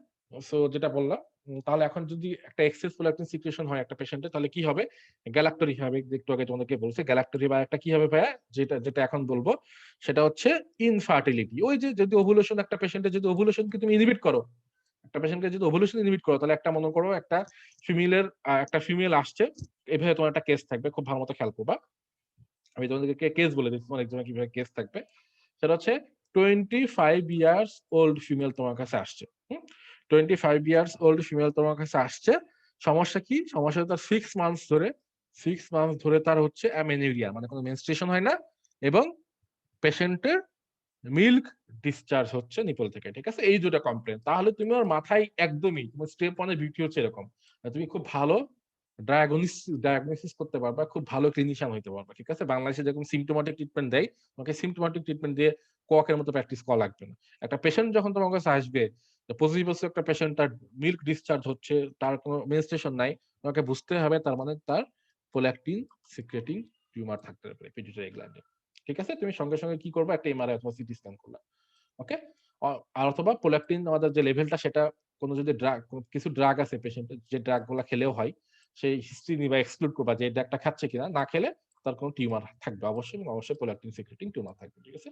তো বিষয়টা হচ্ছে এরকম। তোমাদেরকে আমি বলি না যে তোমার বিভিন্ন মেডিকেল টিভি সিরিজ দেখবা, টিভি সিরিজ দেখলে সুবিধাটা কি? সেই টিভি সিরিজ দেখলে তোমার এন্টারটেইনমেন্টটা হচ্ছে, তুমি তো অবভিয়াসলি এন্টারটেইনমেন্টের জন্য একটা টিভি সিরিজ দেখবা, তাই না? সঙ্গে সঙ্গে তুমি অনেক কিছু কেস শিখবা, যেটা তুমি পড়তেছো বাট তুমি কখনো দেখোনি, মানে ভিজুয়ালাইজ করোনি। বাট ওই সিরিজটা দেখলে যেটা হচ্ছে, কেসগুলো তুমি ভিজুয়ালাইজ করতে পারবা, তোমার মনে থাকবে। লাইক এই যে আমি যে কথাটা তোমাকে বললাম, যে একটা পেশেন্টের ফিভার আসবে, এটা কিন্তু আমি ইউয়ার্ল্ডে অনেক প্রশ্ন সলভ করছি, আমার এক্সামে, এনবিএ প্র্যাকটিসে, সব জায়গায় এরকম প্রশ্ন থাকবে। বাট আমার মনে আছে, আমি কি টিভি সিরিজে দেখছিলাম, হ্যাঁ, হসপিটাল প্লেলিস্ট, যে একটা কোরিয়ান হচ্ছে মেডিকেল টিভি সিরিজ আছে, তোমরা অনেকেই দেখছো। তো ওখানে সিজন 1 আমি দেখছিলাম যে ওখানে একটা যে নিউরো সার্জন থাকে, যে অ্যাক্ট্রেসটা, I have got a huge crush on her, ওটার নাম আমার মনে নাই। সো ওকে আমার অনেক ভালো লাগে, বুঝছো? সো ওর ক্ষেত্রে আমি ওখানে একটা দেখছিলাম একটা এপিসোডে, যেরকম 25 বা 27 বছরের একটা মেয়ে আসছে, তার এরকম সাত আট মাস ধরে মেনস্ট্রুয়েশন নাই, প্লাস হচ্ছে তোমার মিল্ক ডিসচার্জ হচ্ছে। সো আমি সিনটা আমি দেখছি এবং আমার মাথায় কিন্তু ক্যাপচার করে রাখছি। বিষয়টা কিন্তু এরকম না, আমি জানতাম না, আমি জানতাম, বাট সিনটা দেখার পরে এটা আমি লাইফে কখনো ভুলবো না। বিষয়টা হচ্ছে এরকম। ওকে, তোমার ডক্টর হাউস দেখতে পারো, ডক্টর হাউস অসাধারণ। সেগুলো দেখলে যেটা হবে যে তুমি অন্যান্য ড্রামা বা অন্যান্য টিভি সিরিজ দেখার চাইতে মেডিকেল টিভি সিরিজ দেখলে তোমার একটা সায়েন্সের প্রতি, মেডিকেল সায়েন্সের প্রতি ইন্টারেস্ট গ্রো করবে, প্লাস ওদের সিস্টেমের প্রতি একটা ইন্টারেস্ট গ্রো করবে, যারা কত সুন্দর অর্গানাইজ রয়েছে, সবকিছু করে। তোমার অবশ্যই অবশ্যই অবশ্যই মোটিভেটেড থাকার উপরে কোনো কোনো কোনো আমি যেটা বলবো যে অল্টারনেট কোনো ওয়ে নাই। তুমি যদি মোটিভেটেড না থাকো, স্টেপ ওয়ান জার্নি বা ইউএসএমএল জার্নি, ইউএসএমএল হয়তো স্টেপ ওয়ান না, তাই না? এখানে টিকে থাকা আসলে ভেরি ভেরি টাফ। তোমাকে অলওয়েজ মোটিভেটেড থাকতে হবে। আচ্ছা, যা হোক, অন্য কথা বলে ফেললাম। তাহলে এখন দেখো, তাহলে ইনফার্টিলিটি হবে বুঝতে পারতেছো, কারণ পেশেন্ট ওভুলেশন তো হচ্ছে না, ইনহিবিশন করতেছে, তাই না? এই যে গোনাডোট্রপিক যে রিলিজিং হরমোন, সেটাকে আমি টোটালি ইনহিবিট করতেছিলাম, আলটিমেটলি ওভুলেশনই হচ্ছে না। আচ্ছা, তাহলে এখন যদি একটা পেশেন্ট তুমি এই যে এই পেশেন্টের কথা তুমি চিন্তা করো, এই পেশেন্টের তুমি সিটি স্ক্যান করলা, দেখলা হচ্ছে পেশেন্টের অ্যান্টেরিয়র পিটুইটারি গ্ল্যান্ডে একটা টিউমার আছে। তো তোমার ডায়াগনোসিস কি, সুন্দর মতো তোমাকে জিজ্ঞেস করতে হবে তোমার ডায়াগনোসিস কি, এটা একটা প্রশ্ন হতে পারে, প্রোল্যাক্টিনোমা। এরপর তোমার কাজ করতে পারে যে তুমি এখন পেশেন্টকে কি ড্রাগ দিবা। Okay, very important, very higher question. তোমাকে আমি অলরেডি আগেই বলছি কি দিবা, ব্রোমোক্রিপ্টিন। কারণ ব্রোমোক্রিপ্টিন কি করবে, ডোপামিন অ্যাগনিস্ট, যে প্রোল্যাক্টিন কি করবে। ওকে, ডান। আচ্ছা, এখন আমরা যেটা পড়বো সেটা হচ্ছে পোস্টেরিয়র লোব হরমোন। এখন আমরা যেটা পড়বো সেটা হচ্ছে পোস্টেরিয়র লোব হরমোন। আমাদের দ্রুত শেষ করতে হবে অক্সিটোসিন এন্ড এডিএস, কারণ থাইরয়েড হরমোন আমাদের অনেক পড়া। আর এডিএস অক্সিটোসিন আমরা দ্রুত শেষ করতে পারবো ইনশাল্লাহ, আমি কনফিডেন্ট, কারণ হচ্ছে তোমাদেরকে এটা পড়াইছি আমি অলরেডি, তাই না? রেনাল সিস্টেম পড়াইছি অনেক কিছু। তাহলে দেখো, তাহলে আমাদের posterior lobe of pituitary gland secretion করে মেইনলি অ্যান্টি ডায়াবেটিক হরমোন, আর অক্সিটোসিন একটা নাম হচ্ছে, আচ্ছা এডিএস এর একটা নাম কি, এডিএস এর একটা নাম কি, ভ্যাসোপ্রেসিন। হ্যাঁ, আচ্ছা, এখন আমাদের সিনথেসিস এন্ড সিক্রেশন এটা একটু পড়তে হবে, synthesis and processing of anti diabetic hormone and oxytocin. So আমি এটা তোমাদেরকে খুব সোজা করে পড়াবো, তোমরা খুব ভালো মতো কনসেন্ট্রেশন দিবা। কনসেন্ট্রেশন যদি না দাও তাহলে তোমাদের বুঝতে অসুবিধা হবে, ফলে বিরক্ত লাগবে, স্বাভাবিক।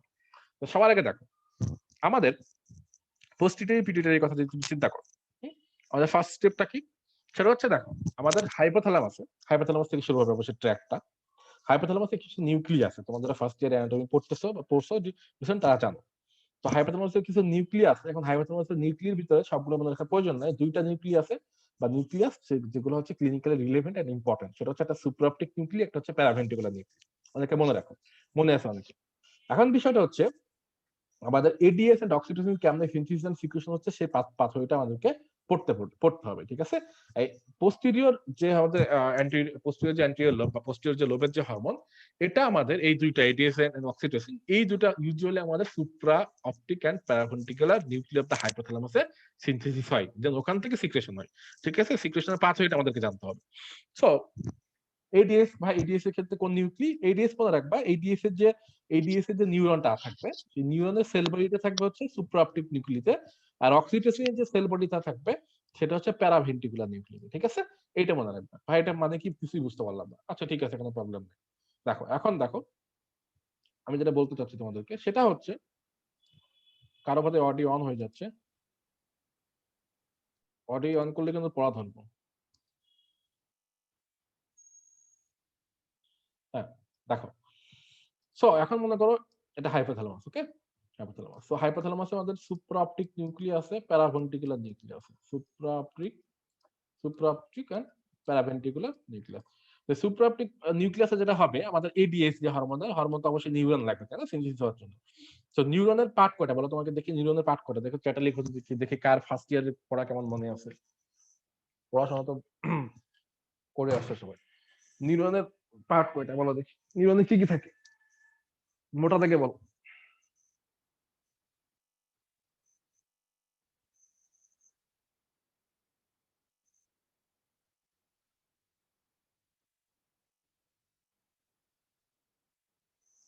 ভেরি গুড, আমি যেটা শুনতে যাচ্ছি মেইনলি হচ্ছে সেল বডি একজন, ডেন্ড্রাইটও থাকে, বাট আমার সেল বডি একজন শুনতে যাচ্ছি মেইনলি।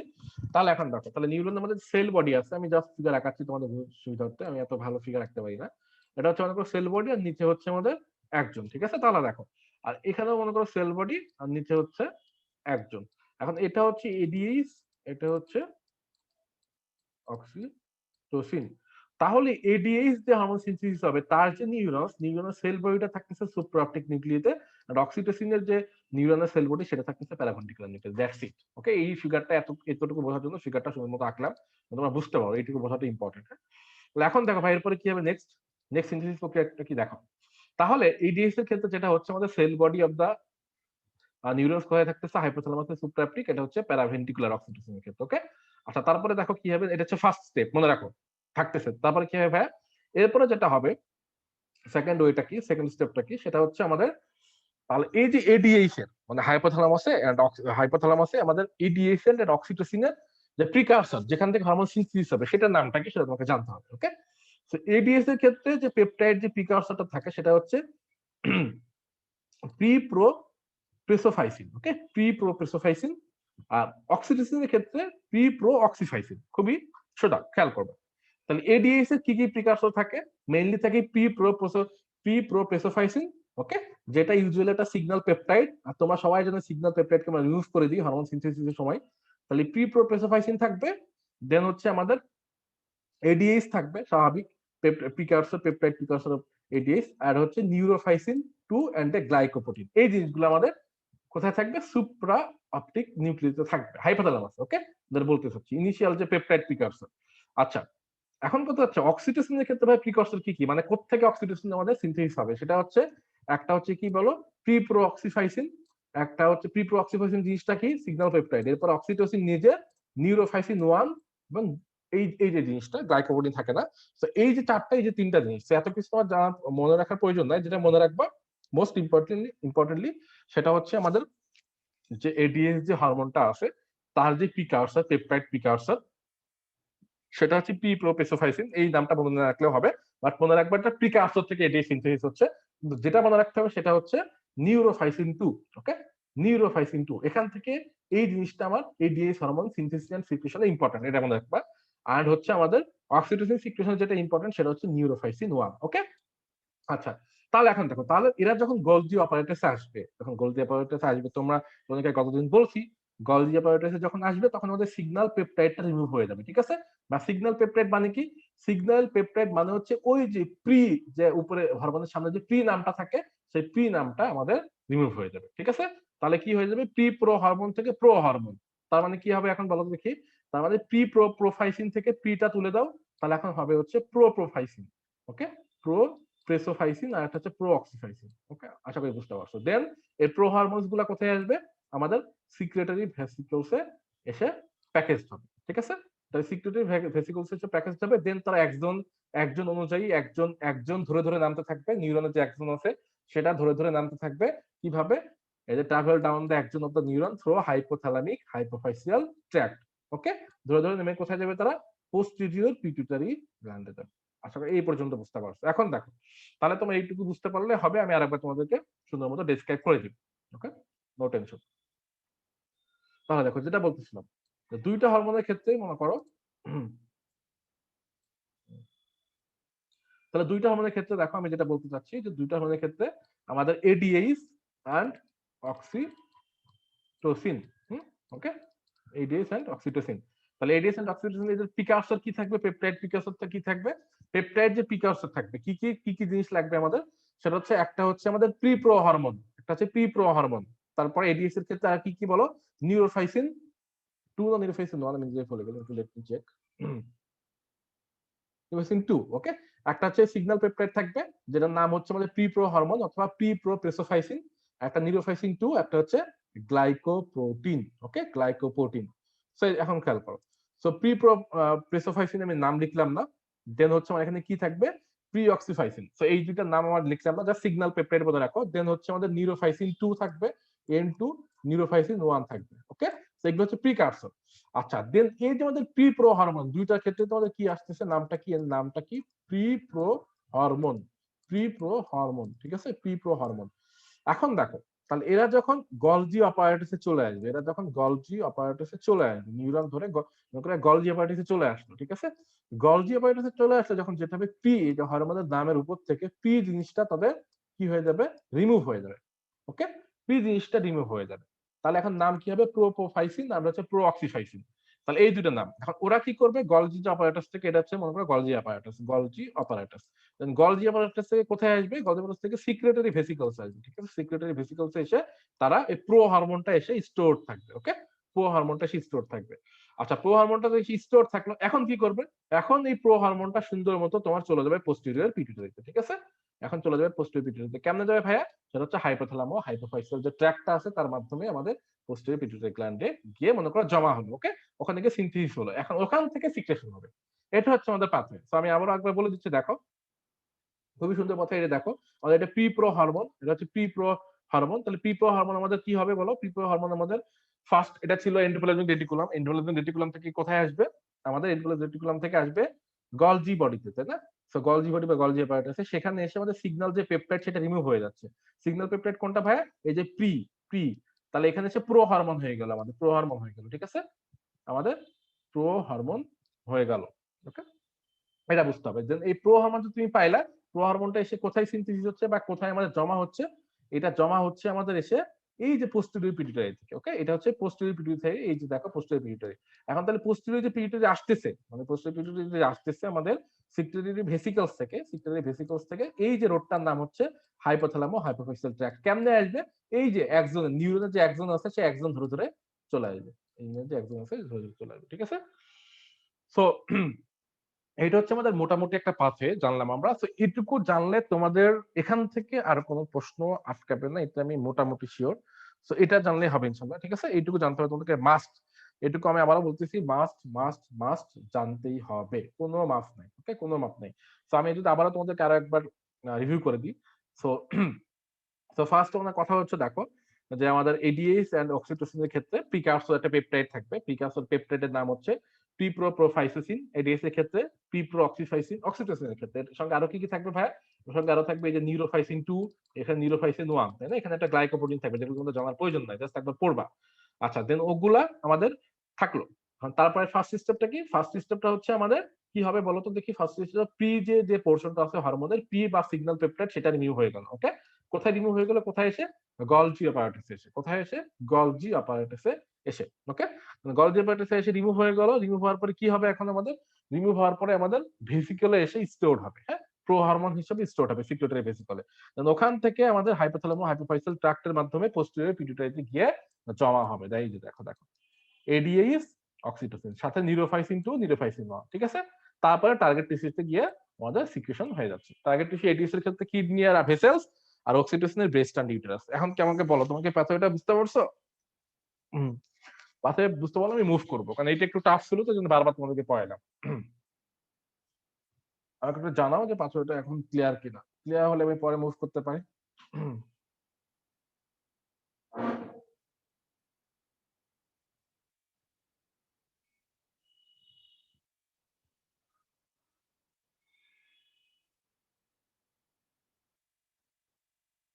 Thank you. আচ্ছা, তাহলে এখন দেখো, তাহলে পাঁচশো এটা আমি যে কথাগুলো বললাম না, জাস্ট এই ফিগারটা দেখবা, ওকে। আর রিডিং পড়বা যেটুকু আছে বইয়ে, নোট জানা আর কিছু লাগবে না, এইটুকুই অনেক অনেক বেশি জানা।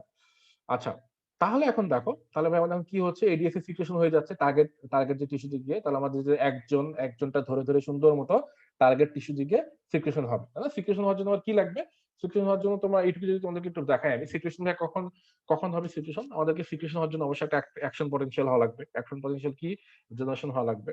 তার অ্যাকশন পটেনশিয়াল কেমন জেনারেশন হবে তুমি চিন্তা করো, অ্যাকশন পটেনশিয়াল আমাদের ওই যে হাইপোথ্যালামাসের সেল বডি, ওখান থেকে শুরু করো। হাইপোথ্যালামাসের সেল বডি থেকে ট্রান্সমিট হয়ে একজন হয়ে চলে আসবে কোথায়, নার্ভ টার্মিনালে, মানে পোস্টেরিয়র পিটুইটারি থেকে। দেন পোস্টেরিয়র পিটুইটারি থেকে আমাদের কখন রিলিজ হবে হরমোনটা, কখন রিলিজ হবে এডিএস অক্সিটোসিন, যখন আমাদের কি হবে বলো, অ্যাকশন পটেনশিয়ালটা ডিপোলারাইজেশন হবে, মানে নার্ভ টার্মিনাল যেটা ডিপোলারাইজেশন হয় কার মাধ্যমে, ক্যালসিয়ামের মাধ্যমে। ক্যালসিয়াম যখন এন্টার করে নার্ভ টার্মিনালে তখন ডিপোলারাইজেশন হয়, তোমরা এগুলো জানো, তাও আমি বলে দিলাম, ওকে একবার। তো এটা হচ্ছে সিকুয়েশনাল পাথওয়ে, যে অ্যাকশন পটেনশিয়াল একটা জেনারেশন হতে হবে, জেনারেশন হয়ে অ্যাকশন পটেনশিয়াল কোথায় জেনারেশন হবে, হাইপোথ্যালামাস জেনারেশন হয়ে কোথায় চলে আসবে, একজন ধরে ধরে ধরে ধরে পোস্টেরিয়র পিটুইটারিতে এসে মনে করো জমে বসে থাকলো, ওকে। পোস্টেরিয়র পিটুইটারি নার্ভ টার্মিনাল এসে বসে থাকবে। এখন পোস্টেরিয়র পিটুইটারি নার্ভ টার্মিনাল এসে বসে থাকবে, তাহলে ওখান থেকে হরমোন কখন সিক্রেশন হবে, যখন আমাদের একটা নার্ভ টার্মিনালে কি ঢুকবে বলো, ক্যালসিয়াম ঢুকবে। নার্ভ টার্মিনালে যখন ক্যালসিয়াম ঢুকে তখনই তোমাদের অ্যাকশন পটেনশিয়ালটা স্টার্ট হয়, ইনিশিয়েট হয়, তাই না, বা ডিপোলারাইজেশন হয়, নার্ভ টার্মিনালটা ডিপোলারাইজেশন হয়। ঠিক তখনই আমাদের এক্সারসাইটিস হবে, ওকে। এক্সারসাইটিস মানে এডিএস আর অক্সিটোসিন আমাদের রিলিজ হয়ে চলে আসবে, পোস্টেরিয়র পিটুইটারি থেকে রিলিজ হয়ে চলে আসবে তাদের টার্গেট টিস্যুতে, ওকে। আচ্ছা, এখন তাহলে দেখো আমাদের এডিএস। তাহলে এডিএস তোমরা অনেক জানো, অনেক পারো, তো আমি পড়াই দিব হালকা পাতলা। সেটা হচ্ছে আমাদের এডিএস জিনিসটা কি? এডিএস এর ভাসোপ্রেসিন হচ্ছে মেজর হরমোন আমাদের, যেটা কাজ করে হচ্ছে বডি ফ্লুইড রেগুলেশনে। ওকে, বডি ফ্লুইড রেগুলেশনে। তাহলে এডিএস করতে রিলিজ হয় পোস্ট এপিডিউরাল থেকে, তোমরা জানো। এখন আসো, তাহলে আমাদের এডিএস এর কি পড়তে হবে? স্টিমুলেটিং ফ্যাক্টর পড়তে হবে, ইনহিবিটরি ফ্যাক্টর পড়তে হবে। হ্যাঁ, আমাকে এডিএস পড়তেছে, এরপর অক্সিটোসিন পড়বো। তাহলে সবার আগে চিন্তা করো যে এডিএস এর কাজটা কি। এডিএস এর কাজ তোমরা এতদিন জেনে গেছো, এডিএস এর কাজ হচ্ছে আমাদের রিঅ্যাবজর্পশন করা, তাই না? রিঅ্যাবজর্পশন করা মানে কি? রিঅ্যাবজর্পশন মানে করা মানে হচ্ছে আমাদের আমাদের যে অসমোলারিটি সেরাম সেটা কমায় দেওয়া। তাহলে সেটা যদি কমায় দেওয়া এডিএস এর কাজ হয়, তাহলে আমাদের স্টিমুলেটরি ফ্যাক্টর কখন হবে? মানে যখন তোমার অসমোলারিটি বাড়বে, সেরাম অসমোলারিটি বাড়বে, তখন আমাদের এডিএস এর দরকার হচ্ছে, তাই না? যখন তোমার সিরাম অসমোলারিটি বাড়বে, তখন তো এডিএস এর দরকার হচ্ছে, কারণ এডিএস এর কাজই সেরাম অসমোলারিটি কমানো। ওকে, আচ্ছা, ১ নম্বর স্টিমুলাস না বুঝলে আমাকে প্রশ্ন করবা। দেন ২ নম্বর স্টেপ মনে করো, যখন ইসিএফ ভলিউম কমবে, মানে কি এক্সট্রাসেলুলার যে ফ্লুইড ভলিউম, বা সোজা বাংলায় বডি ফ্লুইড, বডি ভলিউম যখন কমতেছে, মনে করো হিমোরোজের সময় একটা পেশেন্টের এডিএস এর দরকার হচ্ছে। কেন দরকার হচ্ছে ভাইয়া? কারণ হচ্ছে এডিএস কি করবে? ভলিউম যখন ইসিএফ ভলিউম কমতেছে, এডিএস যাবে তোমার বডিতে যা ফ্লুইড আছে সেগুলো যেন তুমি কনজার্ভ করতে পারো, সেগুলো যেন এক্সক্রিশন না হয়। এজন্য ইসিএফ ভলিউম যখন কমবে, তখন এডিএস স্টিমুলেটেড হয়ে যত ফ্লুইড আছে সব রিঅ্যাবজর্পশন করবে। ঠিক আছে? আচ্ছা, তাহলে তোমরা জানো র‍্যাস সিস্টেমের কথা, সবাই তোমরা জানো। র‍্যাস সিস্টেমে কি ছিল? অ্যানজিওটেনসিন 2 কি করতো আমাদের? অ্যানজিওটেনসিন 2 হচ্ছে এডিএস কে স্টিমুলেট করে। ঠিক আছে? আচ্ছা, then pain, nausea, hypoglycaemia, nicotine, opioids, antineoplastic drug, এগুলো লেস ইম্পর্টেন্ট, বাট জাস্ট মনে রাখবা, মুখস্থ করার প্রয়োজনে, যে এই জিনিসগুলো আমাদের এডিএস টাকে স্টিমুলেট করতেছে। ওকে, বাট স্টেপ আনার জন্য দুইটা মাস্ক রাখবে, মনে রাখতে হবে, সেটা হচ্ছে সেরাম অসমোলারিটি বাড়া আর রিসিভ ভলিউম কমা, এই দুইটা মাস্ক। ওকে, আচ্ছা, এখন তাহলে ইনহিবিটরি ফ্যাক্টর তুমি চিন্তা করো জাস্ট উল্টা। সেটা হচ্ছে যখন আমাদের সেরাম অসমোলারিটিটা কমবে, ডিক্রিজ সেরাম অসমোলারিটি, আর একটা হচ্ছে আমাদের যখন ভলিউমটা বেড়ে যায়, বডি ফ্লুইডের ভলিউমটা বেড়ে যায়, মনে করো একটা পেশেন্ট যে হাইপার ভলিউমিক থাকে, তাই না? বডি ফ্লুইড যদি কমে যায়, তখন তুমি চাচ্ছি না আর ওয়াটার রিঅ্যাবজর্পশন করতে, তখন চাচ্ছি এক্সক্রিশন করে দিতে ইউরিন দিয়ে, তখন আমাদের ইনহিবিটরি ফ্যাক্টর। ওকে, আর অ্যালকোহল একটা ইথানল, এটা যদিও হাই ইয়েল্ড না, তার জন্য রাখো। আর এদিকে এএনপি আর আলফা অ্যাডেনার্জিক অ্যাগনিস্ট। এএনপি তো জানো, এএনপির কাজ কি? অ্যাট্রিয়াল নাইট্রিয়েটিক পেপটাইড, সে তো নিজেই ওয়াটারকে এক্সক্রিশন করে দেয়, সোডিয়ামকে এক্সক্রিশন করে দেয়, সো সে এডিএস টাকে ইনহিবিট করবে। ওকে, তাহলে এখন আসো যে আমাদের রেগুলেশনটা কি, এডিএস এর রেগুলেশনটা কি, আমি যদি এটা তোমাদের একটু দেখাই। খুবই সোজা, আমি তোমাদের জাস্ট খুব ভালো মতো বোঝার ট্রাই করবো আমার কথাটা, তাহলে বুঝতে পারবো। ঠিক আছে? যে ভাই আপনি যে দুইটা মোস্ট ইম্পর্টেন্ট কথা বললেন, যে প্লাজমা অসমোলারিটি যখন বাড়তেছে তখন কেমনে, আর হাইপোভলিমিয়াতে বা ভলিউম কন্ট্রাকশন, হাইপোভলিমিয়ার একটা নাম আছে তোমরা জানো আই হোপ, ভলিউম কন্ট্রাকশন, তাই না? আর হাইপার ভলিউমিয়ার একটা নাম কি? Volume expansion. তাহলে এই দুটোতে কেমনে আমাদের এডিএস টা রিলিজ হচ্ছে, তো চিন্তা করো। যখন আমাদের প্লাজমা অসমোলারিটি বাড়তেছে, প্লাজমা অসমোলারিটি বাড়তেছে মানে কি ভাইয়া? আমাদের প্লাজমা অসমোলারিটি লেভেল কত? ইউজুয়ালি 280। হ্যাঁ, ইউজুয়ালি প্লাজমা অসমোলারিটি লেভেল কত? 280। দেখো নিচে আছে একটা গ্রাফ, 280 হচ্ছে আমাদের নরমাল প্লাজমা অসমোলারিটি লেভেল। এখন এটাকে যদি বেড়ে মনে করো 290 হয়ে যায়, তার মানেটা কি? তার মানেটা হচ্ছে আমাদের প্লাজমা যে অসমোলারিটি সেটা বাড়তেছে। ওকে, প্লাজমা অসমোলারিটি বাড়তেছে। তো প্লাজমা অসমোলারিটি যখন বাড়তেছে, মনে করো একটা ফ্লুইডের ভিতরে অসমোলস অনেক অনেক বেশি, অসমোলস অনেক বেশি, অসমোলস যতটুকু থাকার কথা নরমাল 280, কিন্তু আছে 290। এটাই তো বলতেছি ইনক্রিজ প্লাজমা অসমোলারিটি, এটাই তো বলতেছি, তাই তো? এটুকু তো বুঝতে পারতেছি আই হোপ। না বুঝলে প্রশ্ন করবা। এখন কথা হচ্ছে এই যে তুমি অসমোলারিটি বাড়তেছো, এখন তুমি কি চাও? এখন তোমার দুইটা ওয়ে আছে। কোন কারণে আমি যদি আরো তোমাকে বোঝাই, যেটা আসলে অনেকের কাছে ইজি মনে হতে পারে, আর অনেকে, যেহেতু এখানে সব ধরনের স্টুডেন্ট আছে, আমার দায়িত্ব সবকিছু ভালো মতো বোঝানো। তো দেখো, তো মনে করো তুমি এখানে একটা বালতি আছে, বালতির মধ্যে মনে করো অনেক অসমোলস, 1 2 3 4 5 6 7 8 9, 9টা অসমোল আছে। হ্যাঁ, এখন মনে করো নরমাল হচ্ছে, নরমালি অসমোল থাকার কথা 6টা, নরমালি অসমোল থাকার কথা 6টা, যার জন্য তোমার লেভেল, আমাদের বডিতে নরমাল লেভেল হচ্ছে, সরি সেরামের নরমাল অসমোলারিটি হচ্ছে 280। 280 হওয়ার জন্য তোমার মনে করো এই বালতিতে 6টা অসমোল দরকার। ঠিক আছে? এখন তুমি মনে করো পেয়ে গেলে 12টা, তাহলে তোমার কি প্লাজমা অসমোলারিটি বেড়ে যাচ্ছে, সরি 12টা না 9টা, মনে করো সেক্ষেত্রে 300 হয়ে যাচ্ছে। ওকে, এখন তাহলে তোমার কাজ কি ভাই? এখন কি করবো? তোমার বডিতে তুমি এটাকে, এই যে বালতিটাকে তোমার ব্লাড ভেসেল মনে করো, বালতিটাকে তোমার ভেসেল মনে করো, ঠিক আছে? ব্লাড ভেসেল মনে করো। এখন ভাই আমি কি করবো? তোমার হাতে কি অপশন কি? বা ইসিএফ মনে করো। তাহলে তুমি দুইটা জিনিস করতে পারো। হ্যাঁ, তোমার যেহেতু তোমাদের অসমোলারিটি 280 তে নিয়ে আসা দরকার, তুমি আইদার এখান থেকে অসমল গুলাকে এক্সট্রিকশন করে দিতে পারো, ধরে ধরে এক একটা অসমল খুঁজে তাকে বাইর করে দিতে পারো, অথবা আরেকটা কি বলতো দেখি, আরেকটা কি, ওয়াটার রিঅ্যাবজর্পশন করা। Very good. আরেকটা হচ্ছে এই, আমি বলছি না এটা কি অ্যান্সার দিছো অর্পিতা সম্মত, আমি বলছি না তুমি হচ্ছে চার্টে লিখবা, প্রলোভনকে তো সুযোগ দিতে হবে, তাই না? তুমি বললা, এখন তো আর কেউ অ্যান্সার দিবে না, সবাই অ্যান্সার দিলে শিখতে পারবে। দেখো এখন যেটা হচ্ছে যে ওয়াটার রিঅ্যাবজর্পশন করা একটা ওয়ে হচ্ছে ওয়াটারটা রিঅ্যাবজর্পশন করা। ফ্লুইড শিফট একটা ওয়ে অবশ্যই আছে, বাট আমরা যেহেতু এডিএস পড়াচ্ছি, সো আমরা এখন কি করতে চাই, ওয়াটারটা রিঅ্যাবজর্পশন করতে চাই, মানে ওয়াটার ঢুকাইতে চাই এর ভিতরে। ওয়াটার যদি ঢুকাইতে পারি তাহলে আমাদের কনসেন্ট্রেশনটা ব্যালেন্স হয়ে যাবে। মনে করো আমাদের 300 থেকে কমে 280 তে চলে আসলো, তাই না? এখন যেহেতু বালতিটা বড় হয়ে গেছে, বালতিটা বড় হয়ে গেছে, ফলে পানি অনেক বেশি হয়ে গেছে। ওকে, সো এখন খুব ভালো মতো ডিস্ট্রিবিউট হবে। আশা করি তোমরা বুঝতে পারছো, এই জিনিসটা বুঝতে হবে। ওকে, এই জিনিসটা বুঝতে হবে, যেহেতু কোনো ফার্স্ট ইয়ারের প্রবলেম আছে, এই জন্য আমি একটু ডিটেলস পড়ালাম। এখন দেখো, তাহলে একটা পেশেন্টের ইনক্রিজ প্লাজমা ফ্লো যখন হবে, তখন আমাদের এডিএস সিক্রেশনের most common and most important vital stimulus. Okay, তাহলে মনে করো একটা পার্সন যখন ওয়াটার ডেপ্রিভেশনে থাকবে, তখন তার কি হবে বলো, সেরাম অসমোলারিটি বেড়ে যাবে। ঠিক ওই সময় আমাদের কি হচ্ছে, আমাদের হাইপোথ্যালামাস থেকে এডিএস রিলিজ হবে। ওকে, কেমনে এটা সেন্স করবে, মনে করো কোনো কারণে তুমি মনে করো তুমি মরুভূমিতে ঘুরতে গেছো, মরুভূমিতে ঘুরতে গিয়ে হারাই গেলা। এখন তোমার রেসপন্সটা কি হবে? তুমি অনেক অনেক বেশি তৃষ্ণার্ত, তাহলে কি হবে? তুমি যেহেতু অনেক বেশি তৃষ্ণার্ত, তোমার তাহলে যেটা হচ্ছে, তোমার অসমোলারিটিটা বেড়ে যাবে বডিতে, তাই না? অসমোলারিটি বেড়ে যাবে তোমার, যেহেতু শুধু ফ্রি ওয়াটার এক্সক্রিশন হয়েছে তোমার ইউরিন দিয়ে, তাহলে তোমার অসমোলারিটি এখন বেড়ে যাচ্ছে। এখন অসমোলারিটি বেড়ে গেলে তুমি কি করবা বলো? তোমার বডি রেসপন্সটা কি হবে? তোমার বডি রেসপন্স হবে ওই যে তোমার বডিতে বডি ফ্লুইডে যে সেরাম অসমোলারিটি বাড়ছে, সেটা সেন্স করবে হচ্ছে অসমোরিসেপ্টর। অসমোরিসেপ্টর থাকে কোথায়? অ্যান্টেরিয়র হাইপোথ্যালামাসে। অ্যান্টেরিয়র হাইপোথ্যালামাস সেই অসমোরিসেপ্টরটাকে সেন্স করবে। সেন্স করার পরে নেক্সট স্টেপ কি হবে বলো? সে আগের কথা, অ্যাকশন পটেনশিয়াল জেনারেশন হয়ে যাবে। তাহলে অ্যাকশন পটেনশিয়াল জেনারেশন হয়ে গেলে কি হবে? সেল বডি থেকে ওই যে টোটাল পাথওয়ে একজন ধরে ধরে ধরে ধরে পোস্টিরিয়রি পিটুইটারি থেকে পোস্টিরিয়র পিটুইটারিতে আসবে, পোস্টিরিয়র পিটুইটারি থেকে আমাদের এডিএস সিক্রেশন হবে। দেখছো, এই জন্য তোমাকে এত বেসিক লেভেলে পড়াই। তোমাকে ক্লিনিক্যালি যত তোমার বেসিক শার্প হবে, তুমি তত ক্লিনিক্যালি তত কম্পিটেন্ট ডক্টর হবা। আচ্ছা, তাহলে এখন আসো, কোনো কারণে যদি তোমার হাইপোভলিমিয়া হয়, কোনো কারণে যদি তোমার ভলিউম কন্ট্রাকশন হয়, লাইক মনে করো হিমোরেজ। হিমোরেজ একটা পেশেন্টের যেহেতু ইসিএফ ভলিউম কমে যাচ্ছে, তাই না? ইসিএফ ভলিউম কমে যাওয়া মানে কি ভাই? ইসিএফ ভলিউম কমে যাওয়া মানে হচ্ছে তোমার বডিতে ফ্লুইড কমে যাওয়া। তাহলে তোমার বডিতে যদি ফ্লুইড কমে যায়, তাহলে ব্লাড প্রেশার কমবে। ব্লাড প্রেশার যদি কমে, তাহলে কি? আর তোমার এটা সেন্স করবে, কে সেন্স করবে? এটা তার অসমো রিসেপ্টর সেন্স করবে না, এটা সেন্স করবে ব্যারো রিসেপ্টর।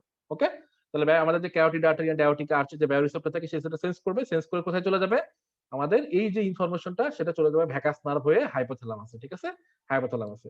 হাইপোথ্যালামাস কি করবে তখন? এডিএস সুন্দর মতো সিক্রেশন করে দেবে। ঠিক আছে, এন্ড এডিএস এর কাজ কি তখন? ওয়াটার রিঅ্যাবজর্পশন করবে। আচ্ছা, এটা হচ্ছে রেগুলেশন আমাদের। তাহলে এখন আসো, আমরা এডিএস এর ফাংশনটা কি ভাই? এডিএস এর ফাংশনটা কি এটা একটু পড়ি, হ্যাঁ? তারপরে আমরা প্যাথোলজি পড়বো। তাহলে আমাদের এডিএস ডান। তারপরে অক্সিটোসিন।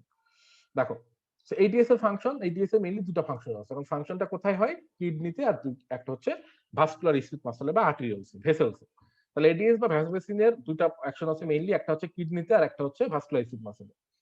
এখন দেখো, তোমাদেরকে আমি গতদিন পড়াইছি যে আমাদের এডিএস যে আমাদের প্রিন্সিপাল সেলস রেনাল, আশা করি সবাই পড়তেছে এখন, আশা করি এটাতে কোনো সমস্যা নেই। এডিএস এর কাজটা কি? কোথায় ওয়াটার রিঅ্যাবজর্পশন করে? যে ওয়াটার রিঅ্যাবজর্পশন নিয়ে এত কথা, সেটা কোথায় হচ্ছে? সেটা হচ্ছে এডিএস আমাদের কি করতেছে? এডিএস হচ্ছে আমাদের renal distal tubular collecting duct থেকে কোথায় যে প্রিন্সিপাল সেলসটা ছিল, ওখানে আমাদের ওয়াটার পারমিটিভিটি বাড়াচ্ছে। কেমনে বাড়াচ্ছে ভাইয়া? মনে করে দেখো, ওখানে আমি পড়াইছি ডিটেইলস যে এডিএস এর জন্য একটা রিসেপ্টর থাকে প্রিন্সিপাল সেলে, যেটার নাম কি? ভি2 রিসেপ্টর। এই ভি2 রিসেপ্টর কি করে বলো তো? এই যে দেখো, যত হরমোনাল মেকানিজম অ্যাকশন আছে, আমি রেনাল পড়ানোর সময় তোমাকে বলছিলাম যে এডিএস কেমনে কাজ করে, সেটা এন্ডোক্রাইনে পড়াবো। এখন দেখো, তাহলে এডিএস যখন ভি2 রিসেপ্টর, এডিএস এর জন্য যে রিসেপ্টরটা থাকে, ভি2 রিসেপ্টর প্রেজেন্ট থাকে, তাহলে এখন কি হবে বলো তো দেখি? এডিএস এসে ভি2 রিসেপ্টরের সঙ্গে বাইন্ড করবে, তখন হরমোনাল রিসেপ্টর কমপ্লেক্স অ্যাক্টিভেট হয়ে গেল। তখন কি হবে? তখন এডিএস এ মনে করে দেখো পাথওয়েটা ছিল adenyl cyclase pathway. Adenyl cyclase pathway stimulate হয়ে যাবে কার মাধ্যমে? জিএস প্রোটিনের দ্বারা। যখন অ্যাডেনাইল সাইক্লেস পাথওয়ে অ্যাক্টিভেট হয়ে যাচ্ছে, তখন আমাদের এটিপি থেকে কি তৈরি হবে? সাইক্লিক এএমপি তৈরি হবে, ক্যাম্প তৈরি হবে। ঠিক আছে, ক্যাম্প হলে ফসফোরাইলেশন হবে। ফসফোরাইলেশন হওয়ার পরে আমাদের আলটিমেটলি অ্যাকোয়াপোরিন 2 সিনথেসিস হবে। অ্যাকোয়াপোরিন 2 কে বলি ওয়াটার চ্যানেল। এই ওয়াটার চ্যানেল গুলা আমাদের যে হচ্ছে তোমার ইয়াতে ডিস্টাল টিউবুলার কালেক্টিং ডাক্টে ঢুকে ঢুকে বসে থাকে। এর কারণে আমাদের ওয়াটার পারমিটিভিটিটা বাড়ে, ফলে আমরা ওয়াটারটা রিঅ্যাবজর্পশন করতে পারি। ঠিক আছে, এই হচ্ছে আমাদের মেকানিজম অফ অ্যাকশন। আচ্ছা, এখন আসো ভাস্কুলার স্মুথ মাসলে কন্ট্রাকশন কেমনে করে ভাইয়া? সেটা হচ্ছে আমাদের এডিএস এর একটা কাজ হচ্ছে, একটা ফাংশন হচ্ছে contraction of the vascular smooth muscle. কেমনে? দেখো, এই ক্ষেত্রে আমাদের ভাস্কুলার যে স্মুথ মাসলে বা ভেসেলস এর যে রিসেপ্টরটা থাকবে এডিএস এর জন্য, সেটা নাম হচ্ছে ভি1 রিসেপ্টর। ঠিক আছে, এডিএস এর জন্য ভেসেলের যে রিসেপ্টর থাকবে, সেটা নাম হচ্ছে ভি1 রিসেপ্টর। তাহলে এর মেকানিজমটা কি? তাহলে এডিএস আসলো আরামে ভেসেলসে এসে বসে থাকলো, ভেসেলসে এসে ভি1 এর সাথে বাইন্ড করলো। তাহলে এডিএস ভি1 বাইন্ড করলো। এডিএস ভি1 বাইন্ড করার পরে কি হবে তোমরা সবাই জানো, এটা আমাদের মেকানিজমটা কি? আমি তাও যদি আরেকবার তোমাদেরকে বলি, সবাই জানো বলতে পাথওয়েটা এখন পড়ে ফেলছো আগের মতোই। মনে করো এটা ভেসেলস, আসলো আমাদের এডিএস বাবা যে আসলো, এসে সুন্দর মতো ভেসেলসে ভি1 রিসেপ্টরের সঙ্গে বাইন্ড করলো। তাহলে এডিএস আর ভিএস যখন বাইন্ড করে হরমোন রিসেপ্টর কমপ্লেক্স তৈরি করতেছে, কাজটা কি, নেক্সট স্টেপ কি, আমাদের জিকিউ কে স্টিমুলেট করবে। কাকে? জিকিউ। ঠিক আছে, তাহলে এই যে জি প্রোটিন কে স্টিমুলেট করলো, জি প্রোটিন কে স্টিমুলেট করলে ফসফোলাইপেজ সি অ্যাক্টিভেট হয়ে যাবে। সবাই মনে করে দেখো, ফসফোলাইপেজ সি অ্যাক্টিভেট হয়ে যাবে। আর ফসফোলাইপেজ সি অ্যাক্টিভেট হলে সেখান থেকে কি হবে, কি রিলিজ হবে দেখি, বলো তো দেখি। ফসফোলাইপেজ সি যদি অ্যাক্টিভেট হয়, ওখান থেকে কি রিলিজ হবে দেখি।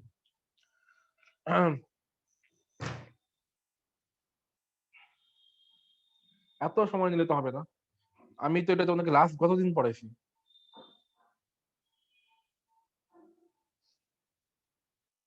হুম,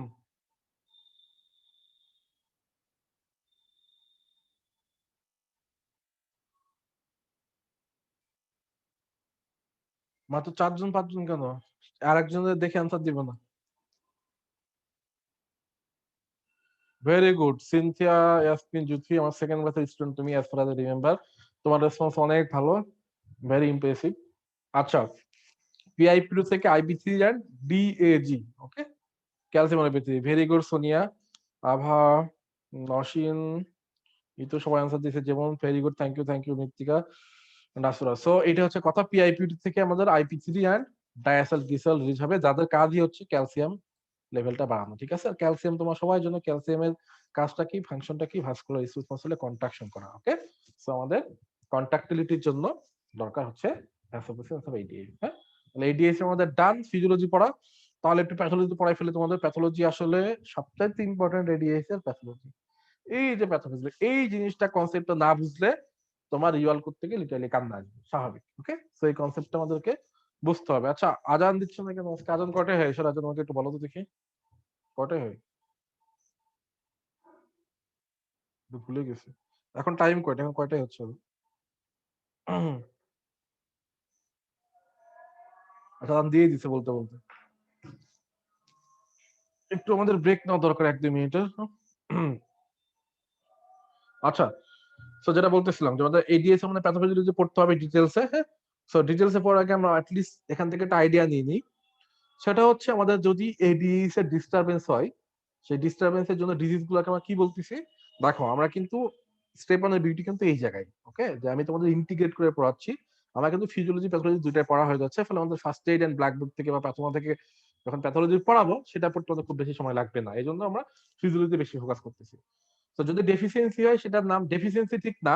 এডিএইচ এর যদি কোনো কারণে ডিফেক্টিভ ফাংশন হয়, সেটার জন্য আমাদের সেন্ট্রাল ডায়াবেটিস ইনসিপিটাস পাবো, নেফ্রোজেনিক ডায়াবেটিস ইনসিপিটাস পাবো।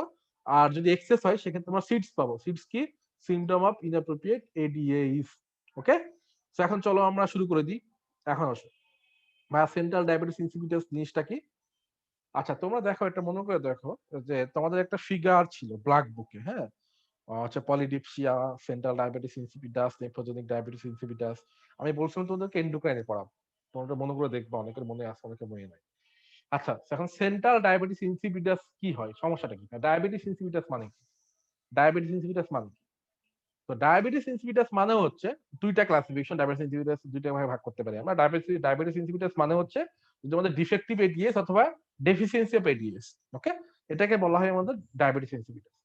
এখন দুইটা টাইপে আমি ক্লাসিফাই করতে পারি, একটা হচ্ছে সেন্ট্রাল, একটা হচ্ছে নেফ্রোজেনিক। সেন্ট্রাল কথাটা ওয়ার্ডটার দিকে খেয়াল করো।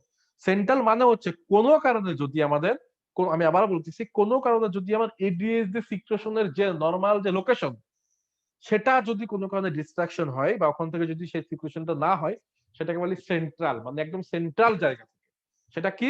সেটা হচ্ছে পোস্টেরিয়র পিটুইটারি। ঠিক আছে, তাহলে central diabetes insipidus is caused by failure of posterior pituitary to secrete ADS. Okay, তাহলে দেখো, তাহলে তুমি যদি একটা পেশেন্ট তোমার কাছে ডায়াবেটিস ইনসিপিটাস নিয়ে আসে, তোমার ফার্স্ট কাজ হচ্ছে আগে এডিএস লেভেলটা দেখা। ঠিক আছে, তাহলে এই ডিসঅর্ডার তুমি কি পাবা? এডিএস লেভেলটাই হচ্ছে লো পাবা। আর এডিএস যদি লো থাকে, আমাকে বলো, এডিএস লেভেল যদি লো থাকে একটা পেশেন্টের, এডিএস লেভেল যদি লো থাকে, তাহলে আমাদের যে collecting ducts and distal tubule, তারা কি হবে বলো? তাদের যে কাজটা, এডিএস কি করতো সেখানে, সেখানে আমরা কি করতো, ওয়াটারটা রিঅ্যাবজর্পশন করতো, মানে ওয়াটার পারমিবিলিটি ছিল। এখন তো তাহলে আমাদের কালেক্টিং ডাক্টস আর ইমপারমিবল টু ওয়াটার, ফলে আমাদের ওয়াটার রিঅ্যাবজর্পশন হচ্ছে না। এখন তুমি চিন্তা করো, আমার যে মেইন ইফেক্ট, ওয়াটার যদি আমি রিঅ্যাবজর্পশন না করতে পারি, মানে সব ওয়াটার যদি এক্সক্রিশন হয়ে যায়, তাহলে ইউরিনটা কনসেন্ট্রেটেড হবে না ডাইলুটেড হবে? বলো, খুবই সোজা হিসাব, যে ইউরিনটা এখন ডাইলুটেড হয়ে যাবে। তার মানে কি? আমি যেহেতু ওয়াটার সব রিঅ্যাবজর্পশন করে ফেলতেছি করতে পারতেছি না, ওয়াটার যেহেতু আমি রিঅ্যাবজর্পশন করতে পারতেছি না, সো ওয়াটার যদি রিঅ্যাবজর্পশন করতে পারতাম তাহলে আমার ইউরিনটা কনসেন্ট্রেটেড পাইতাম। এখন যেহেতু এডিএই স্লো, ওয়াটার আমি রিঅ্যাবজর্পশন করতে পারতেছি না, তার মানে সব এক্সক্রিশন হয়ে যাচ্ছে, তার মানে আমি খুবই ডাইলিউট মানে খুবই পাতলা, এবং ঘন ঘন একটা পেশেন্ট খুবই ফ্রিকুয়েন্টলি হচ্ছে ওয়াশরুমে যাবে এবং সে বলবে যে তার খুবই ডাইলিউট ইউরিন পাস হচ্ছে, ঠিক আছে, ডাইলিউট ইউরিন, নট কনসেন্ট্রেটেড, ওকে, অনেক পাতলা। আশা করি বুঝতে পারছো। সো একটা পার্সন, একটা patient with central diabetes insipidus produce large volume of dilute urine, okay, এটা হচ্ছে কথা। তাহলে সেন্ট্রাল যে ডায়াবেটিস ইনসিপিটাস যদি একটা পেশেন্টের হয়, তাহলে আমরা ট্রিট করি কি দিয়ে? ADH analogue. দেখো আমরা কিন্তু ফিজিওলজি পড়া ডান, প্যাথোলজি পড়া ডান, ফার্মাকোলজি পড়া ডান, আমরা ট্রিট করি কি দিয়ে? এডিএস অ্যানালগ দিয়ে। এডিএস অ্যানালগ, সেটার নাম হচ্ছে ভ্যাসোপ্রোসিন, এর নাম হচ্ছে যে ডিএভিপি, ডিএভিপি, এটার নাম হচ্ছে ভ্যাসোপ্রেসিন, ঠিক আছে, বা এডিএস অ্যানালগ, এটা জানলেই হবে তোমাদের। এই এডিএস অ্যানালগ দিয়ে আমরা সেন্ট্রাল ডায়াবেটিস ইনসিপিটাসকে ট্রিট করি। কেন করি ভাইয়া? কারণ আমাদের সমস্যা তো এডিএস ইজ লো, তাই না? সমস্যা এডিএস ইজ লো, তাহলে এডিএস যদি আমরা দিতে পারি তাহলে তো পেশেন্ট ট্রিট করা হয়ে যাচ্ছে। আচ্ছা, আলাদার জন্য আমরা একটু 1 মিনিট ব্রেক নিই, হ্যাঁ?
আচ্ছা, শুনতে পাচ্ছ এখন? ক্লিয়ার শোনা যাচ্ছে?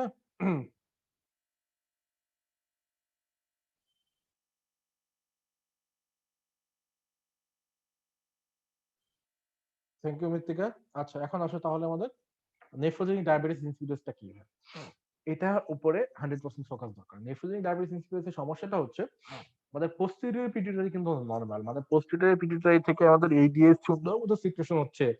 তুমি ব্লাড ইনভেস্টিগেশন করলা, দেখবা পেশেন্টের blood ads level normal, even elevated, কিন্তু পেশেন্টের তাহলে কেন ইউরিনেশন হচ্ছে এরকম ডাইলিউটেড? এটা হচ্ছে প্রশ্ন, তাই না?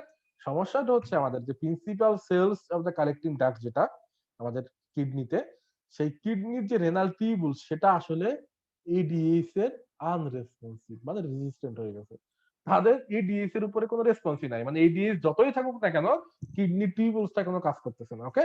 তাহলে কিন্তু এটা সঙ্গে সঙ্গে আমাদের কিডনির একটা ডিসঅর্ডার, তাই না? কিডনির কিন্তু একটা ডিসঅর্ডার, তাই না? তুমি যদি সেইভাবে চিন্তা করো হাইপোথেটিক্যালি, তাহলে সমস্যাটা কি এখানে? সমস্যাটা হচ্ছে কিছু সমস্যা হতে পারে, যে আইদার আমাদের ভি2 রিসেপ্টরের ডিফেক্ট, অথবা সাইক্লিক যে আমাদের জিএস প্রোটিন আছে সেটা ডিফেক্ট, অথবা অ্যাডেনাইলের সাইক্লেস ডিফেক্ট, ঠিক আছে?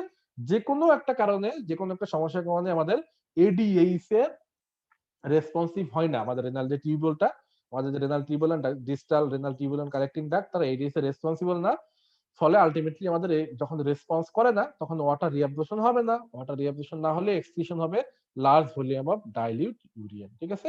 অ্যাজ এ রেজাল্ট কি হবে, আমাদের সেরাম যে অসমোলারিটি সেটা বাড়বে, সেরাম অসমোলারিটি বেড়ে যাচ্ছে।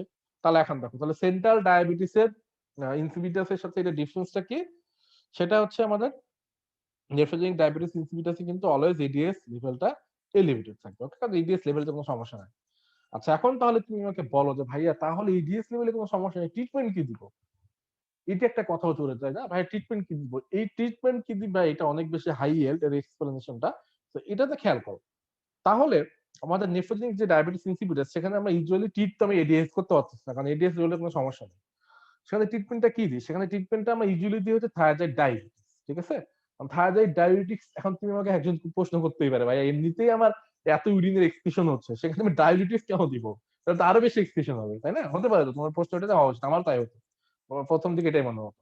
আর থায়াজাইড ডায়াবেটিস যেটা করে সেটা দেখো, সেটা হচ্ছে আমাদের সোডিয়াম রিঅ্যাবজর্পশন থায়াজাইড ডায়াবেটিস কোথায় ইনহিবিট করে? আর্লি ডিস্টাল টিউবুলে, ঠিক আছে। তাহলে এই যে আর্লি ডিস্টাল টিউবুলে কিন্তু আমার সোডিয়াম যে রিঅ্যাবজর্পশন সেটা কিন্তু ইনহিবিট করতেছে, তার মানে আর্লি ডিস্টাল টিউবুলেই আমার ইউরিনের যে ডিলিউশন ডাইলিউশন সেটা কি করতেছে, প্রিভেন্ট করতেছে, ওকে। ফলে আমাদের যে ফাইনাল যে এক্সক্রিটেড যে ইউরিন সেটা ইউজুয়ালি লেস ডাইলিউট হয়, ওকে। এটা একটা কথা। বা তুমি যদি ভাইয়া বলে আমি ডিসকাশনটা কঠিন মনে হচ্ছে ভাইয়া, তুমি এভাবে মনে রাখো যে থায়াজাইড ডায়াবেটিস এর কারণে আমাদের অলরেডি যে এক্সক্রিশন হচ্ছে ইউরিন, ওকে, সো এটা বডি সেন্স করে, এটা বডি সেন্স করার কারণে, আমাদের এই যে রিসেপ্টরের ডিফেক্ট বা অ্যাডেনাইল সাইক্লেজের ডিফেক্ট, এটার কারণে বডি আর কোনো রেসপন্স করে না, কারণ আমাদের already thiazide diabetes urine excretion করে বডিতে অলরেডি হাইপোভলিমিয়া একটা সিচুয়েশন তৈরি হয়ে গেছে। ফলে তুমি যদি ডায়াবেটিক্স না দাও সেক্ষেত্রে আমাদের লার্জ অ্যামাউন্ট অফ ইউরিন কিন্তু এক্সক্রিট হতো, ঠিক আছে, যেহেতু এডিএস রেসপন্সিভ না। কিন্তু এখন সেটা হবে না, কারণ থায়াজাইড ডায়াবেটিস এর জন্য একটা অল্প পরিমাণ ইউরিন এক্সক্রিশন হয়ে গেছে। তাহলে তুমি বলতে পারো ভাই লাভটা কি? লাভটা হচ্ছে আমার থায়াজাইড ডায়াবেটিস না দিলে অনেক বেশি ইউরিন এক্সক্রিশন হবে, আর থায়াজাইড ডায়াবেটিস দিলে একটা নির্দিষ্ট লেভেল পর্যন্ত এক্সক্রিশন হবে, ফলে আমার যে অসমোলারিটি সেটা আমি কোনো রকম মেইনটেইন করতে পারবো, ওকে। এটা হচ্ছে মেকানিজম। আচ্ছা, দেন আমাদের থাইরয়েড ডায়াবেটিস মেইনলি আমাদের যে জিএফআর যে রেটটা সেটা কমায়। তাহলে জিএফআর যদি কমাই তাহলে আমাদের ওয়াটার যে ফিল্ট্রেশন সেটা কমে যাবে, ওয়াটার ফিল্ট্রেশন কমে গেলে ওয়াটার এক্সক্রিশন কম হবে। এটা একটা মজার মেকানিজম, ঠিক আছে, এবং সোজা। আচ্ছা, তাহলে আর একটা লাস্ট যে জিনিসটা আছে সেটা সেটা মজার। সেটা হচ্ছে আমাদের যেহেতু থাইরয়েড ডায়াবেটিস তুমি দিচ্ছ, তাহলে আমাদের কি হচ্ছে বলো, ভলিউম কন্ট্রাকশন হচ্ছে, ইসিএফ ভলিউম কন্ট্রাকশন হচ্ছে, কমে যাচ্ছে। তাহলে ইসিএফ ভলিউম যদি কন্ট্রাকশন কমে যায়, আমাদের ডিস্টাল টিউবুলে বা লেস এই যে অ্যাসেন্ডিং যে থিক যে টিউবুলটা ছিল, আমাদের যে থিক অ্যাসেন্ডিং টিউবুল ছিল থাইরয়েড ডায়াবেটিস তো সেখানে কাজ করে, তাই না? তাহলে ওখান থেকে যদি তুমি কি করো, সোডিয়াম এক্সক্রিশন করে দাও, তাহলে কি হবে জানো, আমাদের ইসিএফ যে ভলিউম কন্ট্রাকশন হবে, ফলে আমাদের যে প্রক্সিমাল যে কনজুগেটিভ টিউবুল থেকে পিসিটি, এই পিসিটি থেকে ওয়াটার রিঅ্যাবজর্পশন হওয়া শুরু হবে। এটা হচ্ছে আরেকটা মেকানিজম, ওকে। তো পিসিটি থেকে আমাদের সলিউটস এন্ড ওয়াটার রিঅ্যাবজর্পশন হওয়া শুরু করবে, ফলে মোর ওয়াটার রিঅ্যাবজর্পশন হবে আমাদের কোথায়, পিসিটিতেই, ফলে লেস ওয়াটার পিসিটির পরে আসবে, মানে লেস ওয়াটার আমি ঠিক আছে লিম্বে পাবো অথবা কালেক্টিং ডাক্টে পাবো, ঠিক আছে। তোমাকে বুঝতে পারছো থাইরয়েড ডায়াবেটিস মেকানিজমটা কি? তাকে বলো তো দেখি। খুব ইম্পর্টেন্ট, তিনটা যে বললাম এইটুকু মনে রাখতে পারলেই হবে, এটা তোমার এক্সামে অবশ্যই থাকবে। বুঝতে পারছো না, একবার বলতে হবে, তোমার একটু আমাকে টেক্সট করো, মানে জানাও।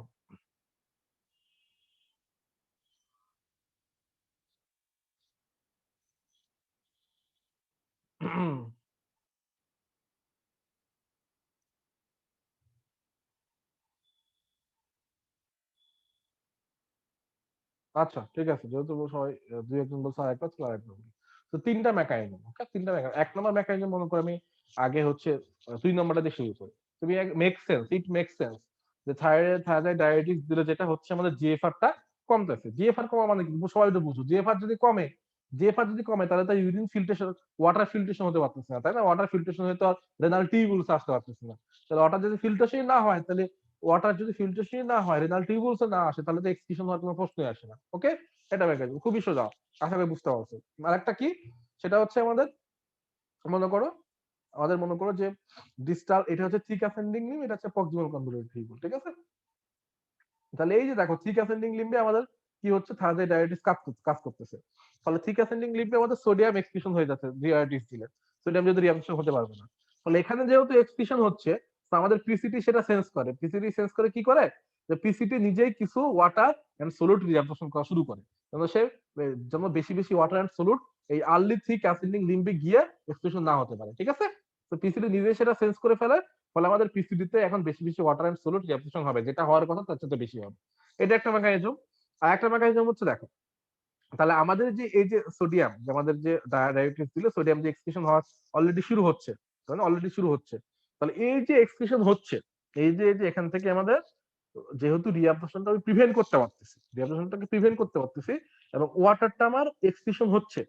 তো এইটা আরেকটা ইফেক্টটা কি, এটা একটা ইফেক্ট যেটা এক নম্বর যে পয়েন্টটা বললাম, যে যখন সোডিয়াম রিঅ্যাবজর্পশনটা আমাকে ইনহিবিট করতেছে আর্লি ডিস্টাল টিউবুলে, আর্লি ডিস্টাল টিউবুলে। আচ্ছা সরি, আমি তো একটু ভুল বলে ফেলছি, সেটা হচ্ছে তোমার নিজের কোনো কারেকশন করে দেওয়া নেই। আমাদের তো লুপ ডায়াবেটিক্স মেইনলি কাজ করে হচ্ছে থিক অ্যাসেন্ডিং লিম্বে, আর থাইরয়েড ডায়াবেটিস কাজ করে তো আর্লি ডিস্টালটি বলে, তাই না? এটা তো তোমার কারেকশন করে দেওয়ার কথা ছিল, আমি তো রিফ্লেক্সের জন্য হয়তো একবার বলছি, ওটাই বলে যাচ্ছি। তো যেটা বললাম, জিনিস সেম, মেকানিজম সেম, যে আমাদের থাইরয়েড ডায়াবেটিস কাজ করে কোথায়, আর্লি ডিস্টালটি বলে, তাই না? আর্লি ডিস্টালটি বলে। আর এটা যদি পিসিটি হয়, এটা যদি পিসিটি হয়, এটা যদি হচ্ছে থিক অ্যাসেন্ডিং লিম্ব, টিএএল, এটা হচ্ছে আর্লি ডিস্টাল টিউবুল, ইডি। তাহলে এই যে আর্লি ডিস্টাল টিউবুল থেকে আমাদের সোডিয়াম রিঅ্যাবজর্পশন হওয়ার কথা, কিন্তু সেটা হবে না থাইরয়েড ডায়াবেটিস দিলে। তার মানে কি, সোডিয়াম এক্সক্রিশন হয়ে যাচ্ছে, সোডিয়াম কি হয়ে যাচ্ছে, এক্সক্রিশন হয়ে যাচ্ছে, তাই না? সোডিয়াম যদি এখন এক্সক্রিশন হয়ে যায় আর্লি ডিস্টাল টিউবুল থেকে, তখন পিসিডি সেটা সেন্স করবে, সেন্স করে সে কি করবে, এই পিসিডিতে আর যত ওয়াটার এন্ড সলিড রিঅ্যাবজর্পশন হচ্ছিল এখন তার চাইতে বেশি হবে। এটা হচ্ছে এক নম্বর মেকানিজম। ওকে, দুই নম্বর মেকানিজম কি ভাইয়া? দুই নম্বর মেকানিজম এই যে দেখো, যদি পিসিটি হয় এখানে কি থাকবে, এখানে হচ্ছে আমাদের গ্লোমেরুলাসান, গ্লোমেরুলাসান বোমান্স ক্যাপসুল থাকবে, তাই না? আচ্ছা, এই যে গ্লোমেরুলার ক্যাপিলারি তো ফিল্ট্রেশন হতে হবে ফ্লুইড। এখন আমাদের এই জিএফআরটাই কমাই দেবে, গ্লোমেরুলার ক্যাপিলারি থেকে যে ফ্লুইড ফিল্ট্রেশন হবে সেটাই আমাদের থাইরয়েড ডায়াবেটিস কমাই দেবে। ফলে ওয়াটারই তো আর নিচে আসতেছে না, তাহলে ওই এক্সক্রিশনের মানে তো আর নাই, তাই না? ওয়াটারই তো রেনাল টিউবুলসে ঢুকতেছে না, এটা একটা মেকানিজম। আর তিন নম্বর মেকানিজম হচ্ছে আমাদের যে আর্লি টিউবুলে, যে ডিস্টাল টিউবুলে, দুই নম্বর মেকানিজমের মতো সেম কথা, যে আমাদের আর্লি যে ডিস্টাল টিউবুলে আমি যদি সোডিয়াম রিঅ্যাবজর্পশনটাকে ইনহিবিট করতে পারি, তাই না? ইনহিবিট করতে পারি, তাহলে আলটিমেটলি কি হচ্ছে, আমি ওখানে যে ডাইলিউশন অফ ইউরিন হতো সেটাকে প্রিভেন্ট করতেছি। তাহলে ওটাকে যদি প্রিভেন্ট করতে পারি, তাহলে যে ফাইনাল যে এক্সক্রিটেড ইউরিন আমি পাচ্ছি, মানে একদম কালেক্টিং দাগ দিয়ে, সেটা হচ্ছে লেস ডাইলিউট হবে, কারণ ওখানে তো ডাইলিউশনটা আমি প্রিভেন্ট করে দিচ্ছি অলরেডি। ওকে, এখন কি বুঝতে পারছো আমাকে? আমার কথা আরেকবার বলতে হবে, বলো। বুঝতে পারলে আমরা অক্সিটোসিন শুরু করব।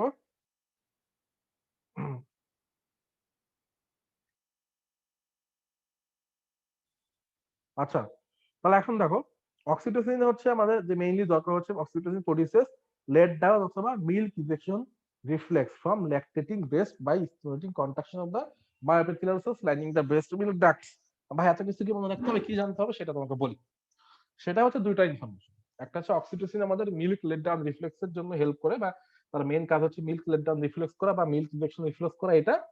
আর দুই নম্বর হচ্ছে এটা করাটা কেমনে, সেটা হচ্ছে আমাদের যে ব্রেস্ট, যে মিল্কে যে ডাক্ট গুলো থাকে, alveoli duct and mammary duct, সেগুলোর ভিতরে মায়োপিথিলিয়াল সেল থাকে, ওগুলা কন্ট্যাক্ট করা যায়।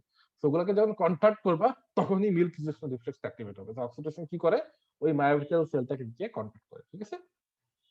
আচ্ছা, তো এই রেগুলেশন কি অক্সিটোসিন সিক্রেশন তোমরা জেনে গেছো, সেটা হচ্ছে সাকলিং। তাহলে সাকলিং ছাড়াও কিন্তু আরো কিছু জিনিস আছে, যেটা কি বলবো এখন।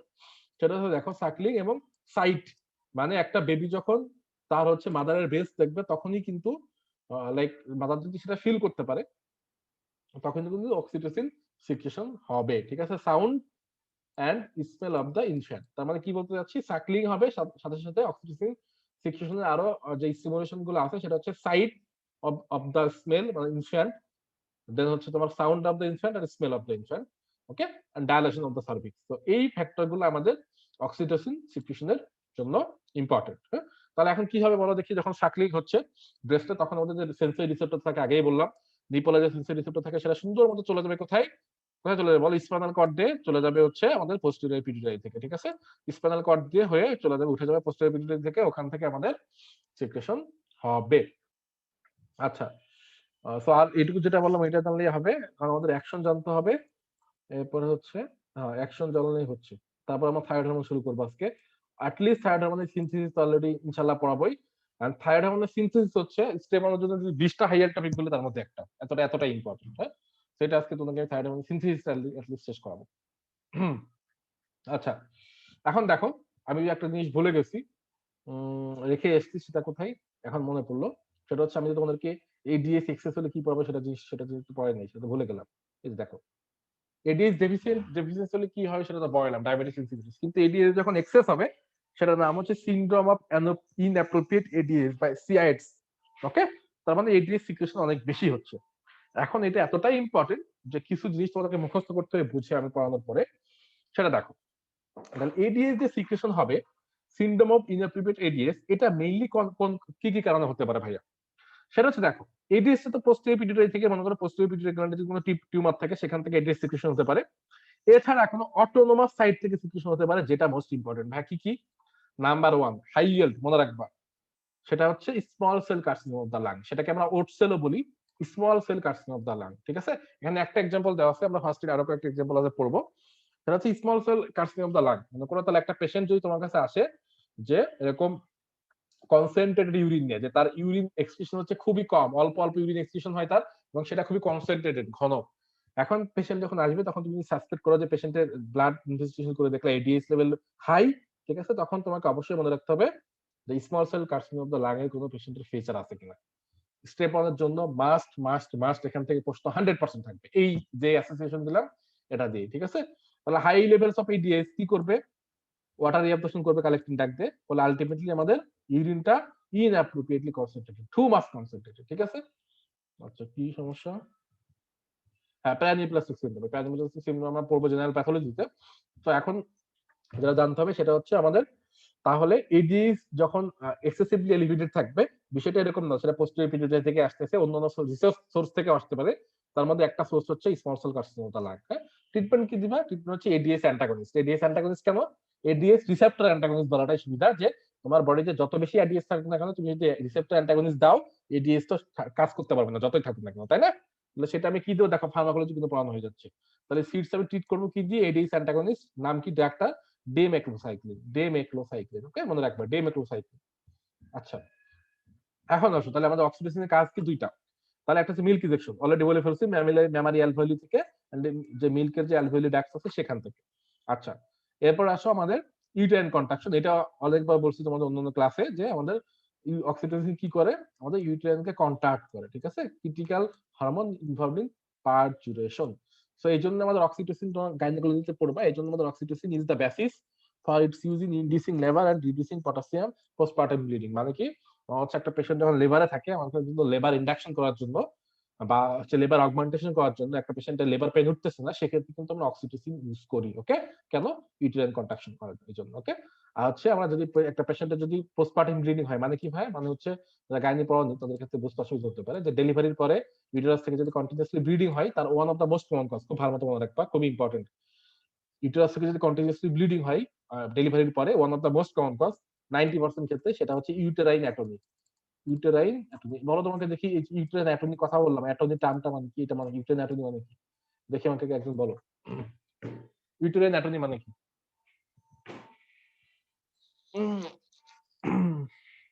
বলতে পারবা কেউ? আমি এক্সপেক্ট করতেছি না, বাট ট্রাই করো, সমস্যা নেই।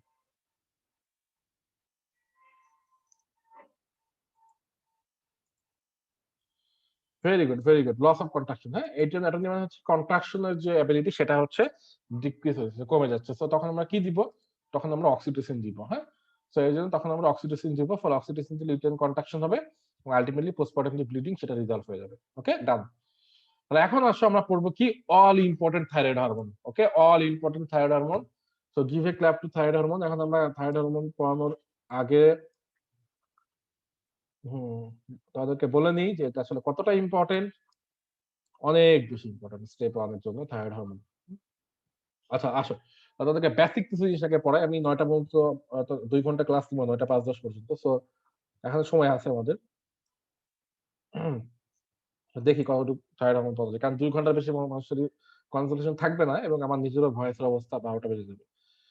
সো থাইরয়েড হরমোন যেখান থেকে শুরু করবো, সেটা হচ্ছে তোমাদেরকে জানতে হবে যে আমাদের থাইরয়েড গ্ল্যান্ড সম্পর্কে। ঠিক আছে, তো থাইরয়েড হরমোন কোত্থেকে ইউজুয়ালি সিনথেসিস হয় বা সিক্রেশন হয়? সেটা হচ্ছে আমাদের থাইরয়েড গ্ল্যান্ড থেকে সিক্রেশন হয়, তোমরা জানো। এখন থাইরয়েড হরমোনের ইফেক্ট ইউজুয়ালি আমাদের বডির এভরি অর্গান সিস্টেমে আছে। তোমরা যে থাইরয়েড হরমোনের হাইপারথাইরয়েডিজম বা হাইপোথাইরয়েডিজম ফিচারগুলো পড়ছো সেখানে কিন্তু দেখছো যে হাইপারথাইরয়েডিজম আর হাইপোথাইরয়েডিজম হলে মানুষের অনেক ফিচার আসে, তাই না? অনেক কিছু আসে। তাহলে এখন ভাইয়া থাইরয়েড হরমোন ইউজুয়ালি কয়টা আছে এটা তোমাকে জানতে হবে সবার আগে। সেটা হচ্ছে থাইরয়েড হরমোন ইউজুয়ালি আমাদের দুইটা আছে, হ্যাঁ? একটা হচ্ছে T3 যেটাকে আমরা ট্রাইআয়োডোথাইরোডিন বলি, একটা হচ্ছে T4 যেটাকে আবার টেট্রাআয়োডোথাইরোডিন বলি অথবা থাইরক্সিন বলি, T4। ওকে? তাহলে এখন তুমি যদি আমাকে আস্ক করো ভাই T3 আর T4 এর মধ্যে ডিফারেন্স কোথায়? ডিফারেন্স হচ্ছে একটা সিঙ্গেল আয়োডিন। দেখো T4 এ আমাদের এই যে এখানে একটা আয়োডিন আছে, এখানে এখানে একটা আয়োডিন আছে এক্সট্রা যেটা আমাদের T3 তে নাই। ওকে? এজন্য একটা আয়োডিন বেশি, কিন্তু T4 এটার নাম, এটা হচ্ছে T3 নাম। T3 T4 যদি এগুলো লাগবে না তাও জাস্ট বললাম। এখন যেটা অনেক বেশি ইম্পর্টেন্ট, আমি যে ইনফরমেশনটার কথা বলবো এখন, এটা হচ্ছে one of the most highly information for today, which is যে আমাদের T3 হচ্ছে more active than T4, but আমাদের T4 এর সিক্রেশনটা সবচেয়ে বেশি। ওকে? সো কার আমাদের ভিডিও অনেক কিছু ভুলে। আচ্ছা এখন দেখো যেটা বলতে যাচ্ছিলাম যে T3 and T4, হ্যাঁ? T3 and T4 এই দুইটা সম্পর্কে আমি যেটা বলতে চাই, দুইটা ইনফরমেশন। T3 হচ্ছে আমাদের অ্যাক্টিভ হরমোন, হ্যাঁ? T4 ইউজুয়ালি ইনঅ্যাক্টিভ থাকে। তাহলে থাইরয়েড হরমোন যে কথা বললাম T3 T4 এর কথা বললাম ভাইয়া, সেটা হচ্ছে T3 আমাদের অ্যাক্টিভ। ওকে? T3 হচ্ছে অ্যাক্টিভ। তাহলে T4 এর জিনিসটা কি? T4 আমাদের সিক্রেশন বেশি হবে। তার মানে আমি থাইরয়েড হরমোন থেকে T4 বেশি পাবো। ওকে? বাট T4 ইউজুয়ালি ইনঅ্যাক্টিভ থাকে। তাহলে এখন আমাকে বলতে হবে ভাইয়া তাহলে আমাদের কাজটা কি? তাহলে এখন কি করব আমরা? বডি কি করে? বডি যেটা করে সেটা T4 থেকে T3 তে কনভার্ট করে। T4 থেকে T3 তে কনভার্ট করার পাথওয়ে আছে, সেটা তোমাদেরকে পড়াবো। ওকে? Don't worry. তাহলে এখন আসো T3 T4 তো বুঝতে পারলাম। তাহলে এখন এই থাইরয়েড হরমোনের সিনথেসিসটা তোমাদেরকে জানতে হবে। Most important, thyroid hormone usually synthesis কোথায় হয়? থাইরয়েড হরমোন ইউজুয়ালি সিনথেসিস হয় থাইরয়েড গ্ল্যান্ডে, সেটা ঠিক আছে। আর থাইরয়েড গ্ল্যান্ডের কোথায়? থাইরয়েড গ্ল্যান্ডের স্পেসিফিক কোশ্চেনটা কোথায়? সেটা হচ্ছে ফলিকুলার এপিথেলিয়াল সেল। ওকে?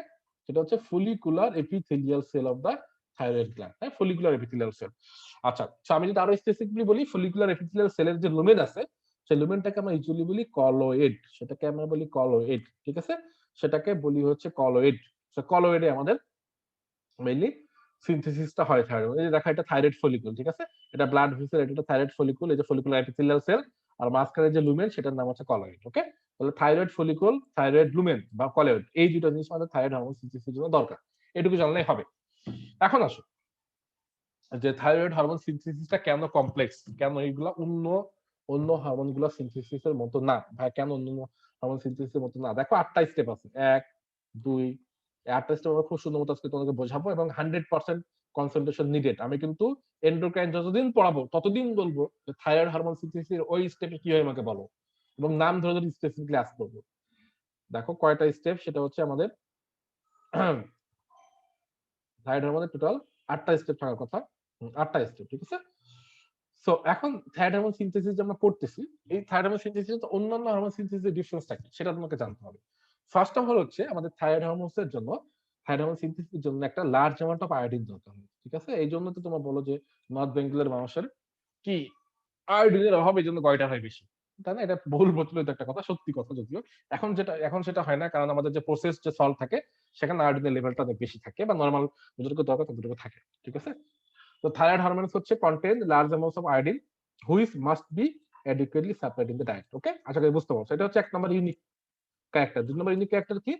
সেটা হচ্ছে thyroid hormone synthesis usually intracellular extracellular দুই ভাবে হতে পারে, ঠিক আছে? দুইটা ভাবেই হতে পারে। আর তিন নম্বরটা কি? তিন নম্বরটা হচ্ছে দেখো T4 আমাদের major secretary product, but it is not the most active form of hormone. তাহলে মোস্ট অ্যাক্টিভ কি? T3, যেটা which is converted from T4। আচ্ছা, তাহলে তোমাদেরকে আমি একটা একটা করে স্টেপ পড়াবো। ওকে? একটা একটা করে স্টেপ পড়াবো, দেন তোমাদের একটা একটা করে ফিগারে নিয়ে যাবো। তো খুব ভালো মতো বোঝার ট্রাই করবো। আমি যে কথাগুলো বলবো সেই কথাগুলো 100 বিলিয়ন দামি। Number 1, what is thyroglobulin? এই জিনিসটা আসলে কি? থাইরোগ্লোবিউলিন হচ্ছে একটা গ্লাইকোপ্রোটিন যেটা usually made of tyrosine. Okay? Tyrosine তোমরা তো সবাই নাম শুনছো। থাইরোগ্লোবিউলিন হচ্ছে টাইরোসিন থেকে তৈরি, এটুকু জানলেই হবে। তাহলে এখন আসো ভাই, তাহলে থাইরোগ্লোবিউলিন তুমি কোথায় পাচ্ছ? থাইরোগ্লোবিনটা পাবা হচ্ছে অবশ্যই থাইরয়েড ফলিকুলার সেলে, কিন্তু থাইরয়েড হরমোন কোথায় পাইছিল মনে করো? দেখো থাইরয়েড হরমোন পাইছিল থাইরয়েড ফলিকুলার সেলের কলয়েডে। থাইরোগ্লোবুলিন যেখানে পাবা সেটা হচ্ছে আমাদের থাইরয়েড ফলিকুলার সেলের rough endoplasmic reticulum and Golgi অ্যাপারেটাসে, ঠিক আছে? আশা করি তোমরা বুঝতে পারছো। তাহলে thyroglobulin which is made up of tyrosine, okay, is synthesized in endoplasmic reticulum and Golgi apparatus of the thyroid follicular cell and migrated into secretory vesicles or follicular lumen. সোজা হিসাব, তার মানে এটা সিনথেসিস হচ্ছে গলজি অ্যাপারাটাস এন্ড এন্ডোপ্লাজমিক রেটিকুলামে, ওখান থেকে synthesis হয়ে চলে যাবে হচ্ছে ফলিকুলার লুমেনে। ঠিক আছে, এখন আসো নাম্বার 1 স্টেপ। তাহলে ভাই নাম্বার স্টেপটা দেখেন ফিগারে, খুব ভালো মতো দেখো। এই পাশে হচ্ছে ব্লাড, এই পাশে হচ্ছে ফলিকুলার এপিথেলিয়াল সেল, এই পাশে হচ্ছে ফলিকুলার লুমেন। ওকে, তাহলে ফলিকুলার সেলের পার্টটা কি? ফলিকুলার পার্ট সেলের পার্ট হচ্ছে একটা হচ্ছে ফলিকুলার এপিথেলিয়াল সেল, একটা হচ্ছে ফলিকুলার লুমেন। ফলিকুলার লুমেনে আমাদের মেইনলি যে থাইরয়েড হরমোন সিনথেসিস হয়। যে তোমাদেরকে ফিগারটা যদি আরো একবার দেখাই, দেখো থাইরয়েড ফলিকুলার, হ্যাঁ এটা হচ্ছে এপিথেলিয়াল সেল, এই যে দেখো যেটা রাউন্ড করতেছে এটা হচ্ছে এপিথেলিয়াল সেল, মাঝখানে এটা হচ্ছে লুমেন। ওকে, এটা তো সোজা করে বোঝানো পসিবল না।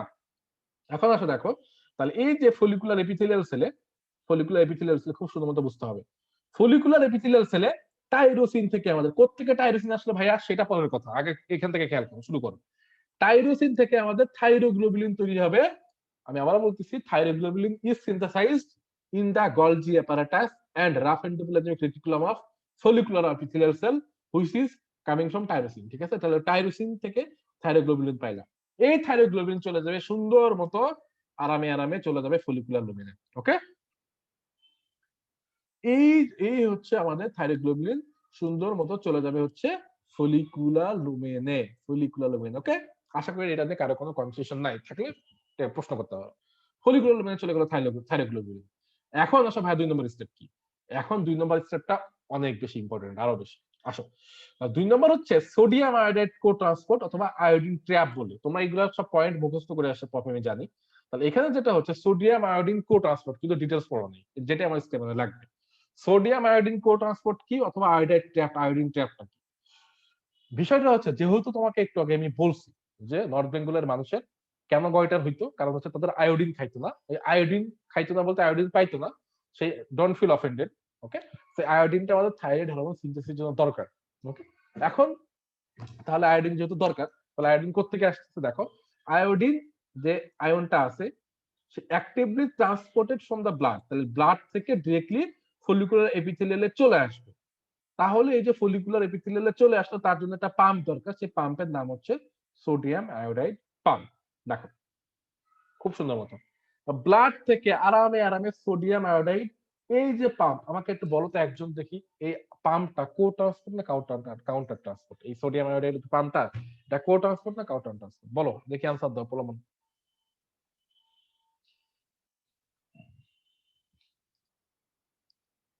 ভেরি গুড, কো ট্রান্সপোর্ট, কারণ তাদের ডিরেকশন হচ্ছে সেম দিকে, তাই তো? এখন দেখো, তাহলে sodium, I am very interested with you guys. Sodium iodide যে কো ট্রান্সপোর্ট, এর মাধ্যমে যখন আয়োডিনটা ঢুকে যাচ্ছে আমাদের, এই যে দেখো এই আয়োডিন সুন্দর মতো ফলিকুলার এপিথেলিয়াল সেলে ঢুকে গেল। নাম্বার 2 স্টেপ পড়ছি কিন্তু আমরা। ওকে, 1 নাম্বার স্টেপ ডান, নাম্বার 2। সো আয়োডিন ঢুকে গেল, আয়োডিন যে এই পর্যন্ত মনে করো ফলিকুলার এপিথেলিয়াল সেলে ঢুকে পড়লো। ওকে, এখন কথা হয় এরপরে কি হবে, সেটা আমরা পড়বো এরপর কি হবে। ঠিক আছে, এই পর্যন্ত তো জানলাম। এখন যে 3 নাম্বার যে স্টেপ, সেটার নাম হচ্ছে আমাদের অক্সিডেশন অফ আয়োডিন। তাহলে ট্রান্সপোর্ট অফ আয়োডিন হয়ে গেল সোডিয়াম আয়োডাইডের মাধ্যমে। আয়োডিন এসে কোথায় বসে আছে ভাই? ফলিকুলার এপিথেলিয়ালে বসে আছে। এখন কথা হচ্ছে ভাই, ফলিকুলার এপিথেলিয়াল সেলে যে এসে বসে আছে, এখানে বসে থাকবে না, একে যেতে হবে কোথায়? একে যেতে হবে ওই যে ফলিকুলার লুমেনের কার কাছে যেতে হবে? থাইরোগ্লোবিউলিনের কাছে যেতে হবে। ওকে, তাহলে সেটা যাওয়াটার উপায়টা কি? যেহেতু এটা আয়োডাইড আয়ন হিসেবে আমরা ট্রান্সপোর্ট করছি, আর আমাদের কাজ হচ্ছে আয়োডাইড আয়নটাকে আয়োডিনে পরিণত করা। ঠিক আছে, মানে কনভার্ট করবো কি এনজাইম দিয়ে? One of the most high yield enzyme, যেটার নাম হচ্ছে thyroid peroxide, thyroid peroxidase, TPO. এই যে টিপিও ছোটস্থ করে ফেলবে একদম, থাইরয়েড পারঅক্সিডেজ। এই থাইরয়েড পারঅক্সিডেজ এনজাইমের সাহায্যে আয়োডাইড ট্রান্সপোর্ট হয়ে আয়োডিন হয়ে চলে আসলো ফলিকুলার লুমেনে। ওকে, এই যে দেখো 3 নাম্বার অক্সিডেশন হচ্ছে আয়োডাইড আয়ন টু আয়োডিন, তাহলে থাইরয়েড পারঅক্সাইডেজ এনজাইম। ওকে, এই পর্যন্ত আশা করি তোমরা সবাই বুঝতে পারছো। এখন আসো, তাহলে এই যে থাইরোগ্লোবুলিন এন্ড আয়োডিন, এই দুইজন মিলে থাইরোগ্লোবুলিন এন্ড আয়োডিন মিলে এই দুইজন মিলে আবারও থাইরয়েড পারঅক্সিডেজ এনজাইমের সাহায্যে তৈরি করবে হচ্ছে মনোআয়োডোটাইরোসিন ডাইআয়োডোটাইরোসিন। ওকে, নাম্বার স্টেপ 4 দেখো, তাহলে এটার নাম হচ্ছে অর্গানিফিকেশন অফ আয়োডিন। আগের নাম্বার স্টেপটা কি বললাম? Oxidation of iodide. তাহলে যে স্টেপগুলোর নাম দেখি, একটা হচ্ছে থাইরোগ্লোবুলিন 1 নাম্বার, তাই না? 2 নম্বর হচ্ছে সোডিয়াম আয়োডাইড কো ট্রান্সপোর্ট। আচ্ছা, 2 নম্বরে সোডিয়াম, 1 নম্বর দেখো থাইরোগ্লোবুলিন। 2 নম্বর হচ্ছে সোডিয়াম আয়োডাইড কোট্রান্সপোর্ট। 3 নম্বর কি ছিল আমাকে বলো? 3 নম্বর হচ্ছে এই যে এটা হচ্ছে 3 নম্বর, তাই না? 2 নম্বর এই, 3 নম্বর এই। 3 নম্বর হচ্ছে তোমাদের অর্গানিফিকেশন ছিল। মানে হচ্ছে আমরা অক্সিডেশন ছিল। যে আমরা আয়োডাইড থেকে অক্সিডেশন করে আয়োডিন করলাম। এখন 4 নম্বর হচ্ছে অর্গানিফিকেশন। অর্গানিফিকেশন মানে কি? অর্গানিফিকেশন মানে আচ্ছা নামগুলো এইজন্য ফোকাস করতেছি, নামের মানে কিন্তু বুঝতে হবে। ওকে? এটা হচ্ছে অক্সিডেশন, এটা হচ্ছে 4 নম্বর হচ্ছে অর্গানিফিকেশন। অর্গানিফিকেশন হচ্ছে আয়োডিন আর থাইরোগ্লোবিন এই দুটো মিলে তৈরি করবে মনো আয়োডোটাইরোসিন ডাইআয়োডোটাইরোসিন, এমআইটি ডিআইটি। দেখো তাহলে অর্গানিফিকেশন অফ আয়োডিন অ্যাপিক্যাল মেমব্রেনে আমাদের যেটা হচ্ছে লুমেনে ফলিকুলার লুমেনে থাইরোগ্লোবুলিন আর আয়োডিন মিলে মোনোআয়োডোটাইরোসিন ডাইআয়োডোটাইরোসিন। ঠিক আছে? মোনোআয়োডোটাইরোসিন এন্ড ডাইআয়োডোটাইরোসিন। দেখো এই যে সুন্দর মতো মোনোআয়োডোটাইরোসিন ডাইআয়োডোটাইরোসিন আমাদের কি হয়ে গেল? সিনথেসিস হয়ে গেল। এখন দেখো এই মোনোআয়োডোটাইরোসিন এন্ড ডাইআয়োডোটাইরোসিন ওখান থেকে আবারও থাইরয়েড পারঅক্সাইডেজ এনজাইমের সহায়তায় আমরা পাবো এখন triiodothyronine T3 and thyroxine T4। ঠিক আছে? সে একই জায়গায় একই লোকেশন। এটাকে বলা হয় কাপলিং রিঅ্যাকশন। এটাকে বলা হয় কাপলিং রিঅ্যাকশন। সো এটার নাম হচ্ছে কি? এটার নাম কি? এটার নাম কি? এটার নাম কি? এটার নাম কি জানতে হবে। ঠিক আছে? এটা হচ্ছে আমাদের অক্সিডেশন, এটার নাম হচ্ছে অর্গানিফিকেশন, এটার নাম হচ্ছে 5 নম্বরটা হচ্ছে coupling reaction. So coupling reaction নাম কেন বলতেছি? কারণ দেখো কাপলিং রিঅ্যাকশন নাম বলতেছি আমাদের যেহেতু এটা কাপলিং হচ্ছে, কাপলড হচ্ছে। কিভাবে কাপলড হচ্ছে? মোনোআয়োডোটাইরোসিন কি আর ডাইআয়োডোটাইরোসিন কি। তাহলে একটা রিঅ্যাকশনে আমাদের 2 মলিকিউলস অফ ডাইআয়োডোটাইরোসিন এই দুটো মিলে ফর্ম করবে T4, আর একটা রিঅ্যাকশনে আমাদের 1 মলিকিউল অফ ডিআইটি আর 1 মলিকিউল পেমাইটি মিলে তৈরি করবে হচ্ছে T3। ভাই মানেটা কি? এটা কেন আমরা বলতেছি হচ্ছে এই রিঅ্যাকশনটার নাম কেন কাপলিং বলতেছি? দেখো এখানে আমাদের থাইরোগ্লোবিনের সাথে অ্যাটাচড হয়েছিল এমআইটি আর ডিআইটি, আমরা পাইছি। ওকে? এখন 5 নম্বর স্টেপটা হচ্ছে আমরা যেটা করব থাইরয়েড পারঅক্সাইড এনজাইমের সাহায্যে ডিআইটি আর ডিআইটি, ওকে, এই দুইটা মিলে আমরা তৈরি করব হচ্ছে T4, ডাইআয়োডোটাইরোসিন ডাইআয়োডোটাইসিন। দুইটা মিলে আমরা তৈরি করব T4। এটা এই জন্য নাম হচ্ছে কাপলিং রিঅ্যাকশন, কাপল হচ্ছে। ঠিক আছে? আর এক অন্য ডিআইটি আর এক অন্য এমআইটি এই দুইজন মিলে তৈরি করবে হচ্ছে T3। ওকে? তাহলে এটার নাম হচ্ছে কাপলিং রিঅ্যাকশন। আশা করি এই পর্যন্ত সবাই বুঝতে পারছো। তাহলে 5 নম্বর স্টেপ আমাদের ডান। এখন তাহলে আমরা জানো, তোমরা কি জানো যে আমাদের দেখো approximately 10 times more T4 is produced than T3, মানে T3 এর চেয়ে T4 অনেক বেশি প্রোডিউসড হচ্ছে, বাট আমাদের T3 মোর অ্যাক্টিভ, সেটা পরের কথা। ওকে? তাহলে ভাই 6 নাম্বার স্টেপটা কি? তাহলে 6 নাম্বার স্টেপটা হচ্ছে আমাদের এখন যে আমাদের যে হরমোন আমরা পাইলাম T3 T4 প্লাস কিছু রেসিডুয়াল এমআইটি ডিআইটি থাকবে যেগুলো আমাদের প্রয়োজন হয় না, এগুলো এখন আমাদের লুমেন থেকে সুন্দর মতো ফলিকুলার এপিথেলিয়াল সেলে চলে যাবে। এই যে দেখো এখন দেখো সুন্দর মতো এটাকে বলে এন্ডোসাইটোসিস। এন্ডোসাইটোসিস মানে সেলের ভিতরে ঢোকা। লুমেন থেকে এখন আমাদের এন্ডোসাইটোসিস হয়ে চলে গেল। এখন দেখো আমাদের এতক্ষণ আয়োডিন থেকে আয়োডিন আর থাইরোগ্লোবিন যে অ্যাটাচ হলো, ঠিক আছে, কম্বাইন হলো, দেখো সেখান থেকে কিন্তু আমাদের বোঝা যাচ্ছে যে এই যে এমআইটি ডিআইটি বা T3 T4 বলো সবকিছু কিন্তু থাইরোগ্লোবিনের সাথে অ্যাটাচ। আমি কিন্তু ফ্রি থাইরয়েড হরমোন এখনো পাই নাই। ঠিক আছে? আচ্ছা এখন দেখো তাহলে এই যে এন্ডোসাইটোসিসে ফলিকুলার থাইরয়েড ফলিকুলার এপিথেলিয়াল সেলে ঢুকে নিয়ে আসলাম। এখন আমাদের পরের স্টেপ হচ্ছে এন্ডোসাইটোসিস। এটা এখন আমাদের 7 নম্বর স্টেপ হচ্ছে থাইরয়েড হরমোন আমরা এখন ফ্রি থাইরয়েড হরমোন পাবো। ঠিক আছে? তাহলে থাইরোগ্লোবিনের সাথে যেটা অ্যাটাচ, এরপরে 7 নম্বর স্টেপে আমরা কি করব? T3 T4 নিয়ে ব্লাডে চলে যাবো বা সার্কুলেশনে চলে যাবো। ঠিক আছে? তো দেখো 7 নম্বর হচ্ছে hydrolysis of T3 T4 from TG, মানে থাইরোগ্লোবিনের সাথে যেহেতু অ্যাটাচ ছিল সেখান থেকে আমাদের একটা এনজাইম আছে যার নাম হচ্ছে লাইসোসোমাল প্রোটিয়েজ, মনে রাখবা। এই লাইসোসোমাল প্রোটিয়েজ আমাদের এটাকে ভেঙে T3 T4 এমআইটি ডিআইটি সব আলাদা আলাদা করে দিবে। ঠিক আছে? মানে টিজির সঙ্গে যে অ্যাটাচ ছিল এখন সব আলাদা আলাদা হয়ে যাবে। আলাদা আলাদা যে হয়ে যাচ্ছে, তাহলে এখন দেখো তাহলে এখন যে দেখো 7 নম্বর স্টেপটা হচ্ছে T3 T4 এমআইটি ডিআইটি সব টিজি মনে করো এদেরকে ছেড়ে দিবে। ওকে? ছেড়ে দিয়ে এই যে আমাদের প্রোটিয়েজ এনজাইমের সাহায্যে, লুমিনাল প্রোটিয়েজ এনজাইমের সাহায্যে, যে এনজাইমটা তোমাদেরকে পড়াইলাম লাইসোসোমাল প্রোটিয়েজ, এই এনজাইমের সাহায্যে আমাদের সার্কুলেশন হয়ে T3 T4 ব্লাডে চলে যাবে। ঠিক আছে? তাহলে এখন ভাইয়া T3 T4 আসলো, এমআইটি ডিআইটি কি করবে? সেটা আর এক্সপ্লেনেশনও আছে। এমআইটি ডিআইটি কি করবে? সো এমআইটি ডিআইটি কি করবে? সার্কুলেশনে যাবে না, তারা থাইরয়েড ফলিকুলার সেলের ভিতরে থাকবে কিন্তু অন্য একটা জায়গায় যাবে। সেটা এখন আমরা 8 নম্বর স্টেপ পড়বো। ঠিক আছে? আচ্ছা দেখো এখন কথা হচ্ছে তাহলে এমআইটি ডিআইটি যেটা আমাদের ফলিকুলার এপিথেলিয়াল ছিল তারা একটা স্টেপের মাধ্যমে যাবে, তার নাম হচ্ছে ডিআয়োডাইজেশন। এখানে কি হচ্ছে ভাইয়া? ডিআয়োডাইজেশন যেটা হচ্ছে এমআইটি আর ডিআইটি থেকে আয়োডিনটা, আমি আবারও বলতেছি, এমআইটি থেকে ডিআইটি থেকে আয়োডাইড যে আয়নটা ছিল সেটা হচ্ছে কি হয়ে যাবে? এক্সিশন হয়ে যাবে, যেটা নাম হচ্ছে ডিআয়োডিনেটেড, মানে আয়োডিনটা বের হয়ে যাবে। ওকে, তাহলে এমআইটি আর ডিআইটি, মনোআয়োডোটাইরোসিন ডাইআয়োডোটাইরোসিন, তাহলে সেখান থেকে নামটা দেখো স্টেপে ডিআয়োডিনেশন, নাম শুনেই বুঝতে পারতেছো যে ডি মানে ডিলিট, আয়োডিনটা ডিলিট করে দিচ্ছি, তাই না? তাহলে ওখান থেকে যে তুমি আয়োডিনটা পাবা সেটা আমাদের দরকার, সেটা আমাদের দরকার। এই যে দেখো, তাহলে এমআইটি ডিআইটি এখান থেকে যে তুমি এই যে দেখো এমআইটি ডিআইটি থেকে ডিরেক্ট কি পাচ্ছ, আয়োডাইড আয়ন পাচ্ছ। ওকে, আয়োডাইড পাচ্ছ। তাহলে কথা হচ্ছে ভাই এই যে আমাদের আয়োডাইড পাচ্ছি এমনি এমনি পাবো না, এর জন্য যে এনজাইমটা দরকার খুবই মনে রাখবা, খুবই ইম্পর্টেন্ট, ডি আয়োডিনেজ। এনজাইমের নাম হচ্ছে ডি আয়োডিনেজ। ওকে, এনজাইমটার নাম হচ্ছে ডি আয়োডিনেজ। দেখো ডি আয়োডিনেজ এনজাইমের সাহায্যে এমআইটি ডিআইটি থেকে তুমি কি পাইলা, আয়োডিন, আয়োডাইডন। এই আয়োডাইডন এখন কি বলবো, কি করবো বলো তো দেখি। এই আয়োডাইডন এখন এখন ওই যে ব্লাড থেকে যে আয়োডিন আসতেছিল সেই সোডিয়াম আয়োডাইড কোট্রান্সপোর্টের মাধ্যমে তার সাথে কম্বাইন হবে, ঠিক আছে? তার সাথে কম্বাইন করে একসাথে তারা আবার ফলিকুলার লিমিটে ঢুকবে। এই রিসাইকেল চলতেই থাকবে, চলতেই থাকবে, চলতেই থাকবে। তো আশা করি বুঝতে পারছো, এর চাইতে ভালো করে তো বোঝানো পসিবল না, ঠিক আছে? এখন আসো, ছোট্ট একটা জিনিস আমাদের বাকি, যে কিছু জিনিস আছে যে ভাই তাহলে এখন আমরা ফিজিওলজি পড়লাম, ফার্মাকোলজি পড়ে ফেলি। ফার্মাকোলজি হচ্ছে দেখো আমাদের কিছু স্টেপ আছে যে ড্রাগ ওই জিনিসগুলোকে ব্লক করবে। তো আমাদের কিছু ড্রাগ আছে, তোমরা যারা ফার্স্ট ইয়ারে এখনো পড়ো নাই মনে রাখো, anti thyroid drug. Anti thyroid drug মানে আমরা যখন থাইরয়েড হরমোন বেড়ে যায় তখন সেটাকে কমাইতে চাই, সেটার নাম হচ্ছে অ্যান্টাই থাইরয়েড ড্রাগ।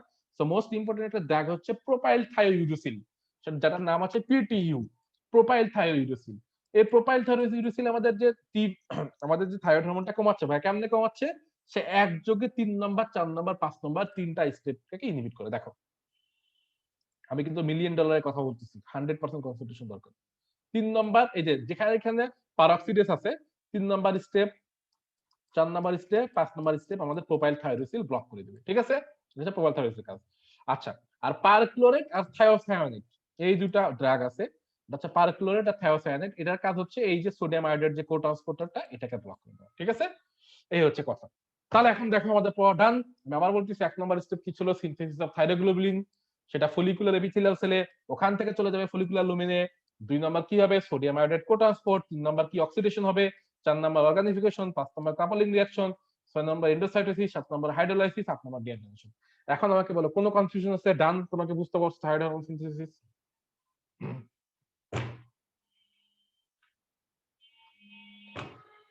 আমাকে বলো কাইন্ডলি।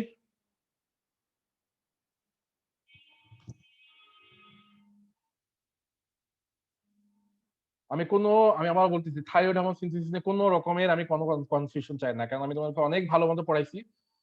এখন যদি তোমরা নিজে পড়ো তাহলে তোমরা ক্লিয়ার হয়ে যাবে, ঠিক আছে? তাহলে আজকে এই পর্যন্ত থাকবে, আজকে পর্যন্ত আমি আজকে আর পড়াবো না, কারণ আজকে মাথায় কিছু ঢোকাতে যাচ্ছি না। তোমাদের ভিতরে একটা ইনফরমেশন দিতে চাই তোমাদের জন্য, সেটা হচ্ছে তোমাদের ভিতরে এমন কেউ যদি থাকো যে তোমরা শেয়ার ইউআর কিনতে চাও, আমার একটা স্টাডি পার্টনারশিপ স্টেপ অন একটা বড় আপু আছে, সে সে হচ্ছে শেয়ার স্টেপ অন কিনতে চাচ্ছে, তার সাথে তুমি 1 বছর বা 2 বছরের জন্য কিনতে পারো। সে ইউজুয়ালি 6 মাস ইউজ করবে। তো তোমার যদি এরকম কোনো প্ল্যান থাকে যে তুমি আগামী বছর জানুয়ারিতে স্টেপ অন কিনবা 6 মাসের জন্য, তাহলে যেটা করতে পারো আপুর সাথে কিনতে পারো। তাহলে যেটা হবে যে এখন আমার তার আপুর যে এক্সটেন্ড করবে, তার যে ইউআরটা 1 বছরের জন্য এক্সটেন্ড করতে 32,000 টাকা লাগে। তো তুমি 16,000 টাকায় 6 মাসের জন্য পেয়ে যাবা, যেখানে তুমি 16,000 টাকা তুমি 6 মাসের জন্য কিনতে চাও একা ইউআর, তোমার 33,000 টাকা লাগবে। ওকে, তুমি কিন্তু একাই ইউজ করবা। বাট তুমি যদি আপুর সাথে কিনতে চাও তাহলে যেটা হচ্ছে তুমি 6 মাসের জন্য 16,000 টাকা ইউআর পেয়ে যাবা। এবং তুমি যদি জানুয়ারি থেকে ইউজ করতে চাও, মানে তোমার জানুয়ারি থেকে তুমি ইউজ করতে পারবা, ঠিক আছে? তাহলে তুমি আমাকে কন্ট্যাক্ট করো, তাহলে আমি তোমাকে আপুর সাথে কন্ট্যাক্ট করাই দিব। তাহলে আজকে এ পর্যন্তই। আমার নেক্সট ক্লাস ইনশাআল্লাহ পরশুদিন হবে। এখন তোমাদের কাজ কিন্তু হচ্ছে পড়াশোনা করা। ওকে, তাহলে আল্লাহ হাফেজ, আজকে এ পর্যন্ত।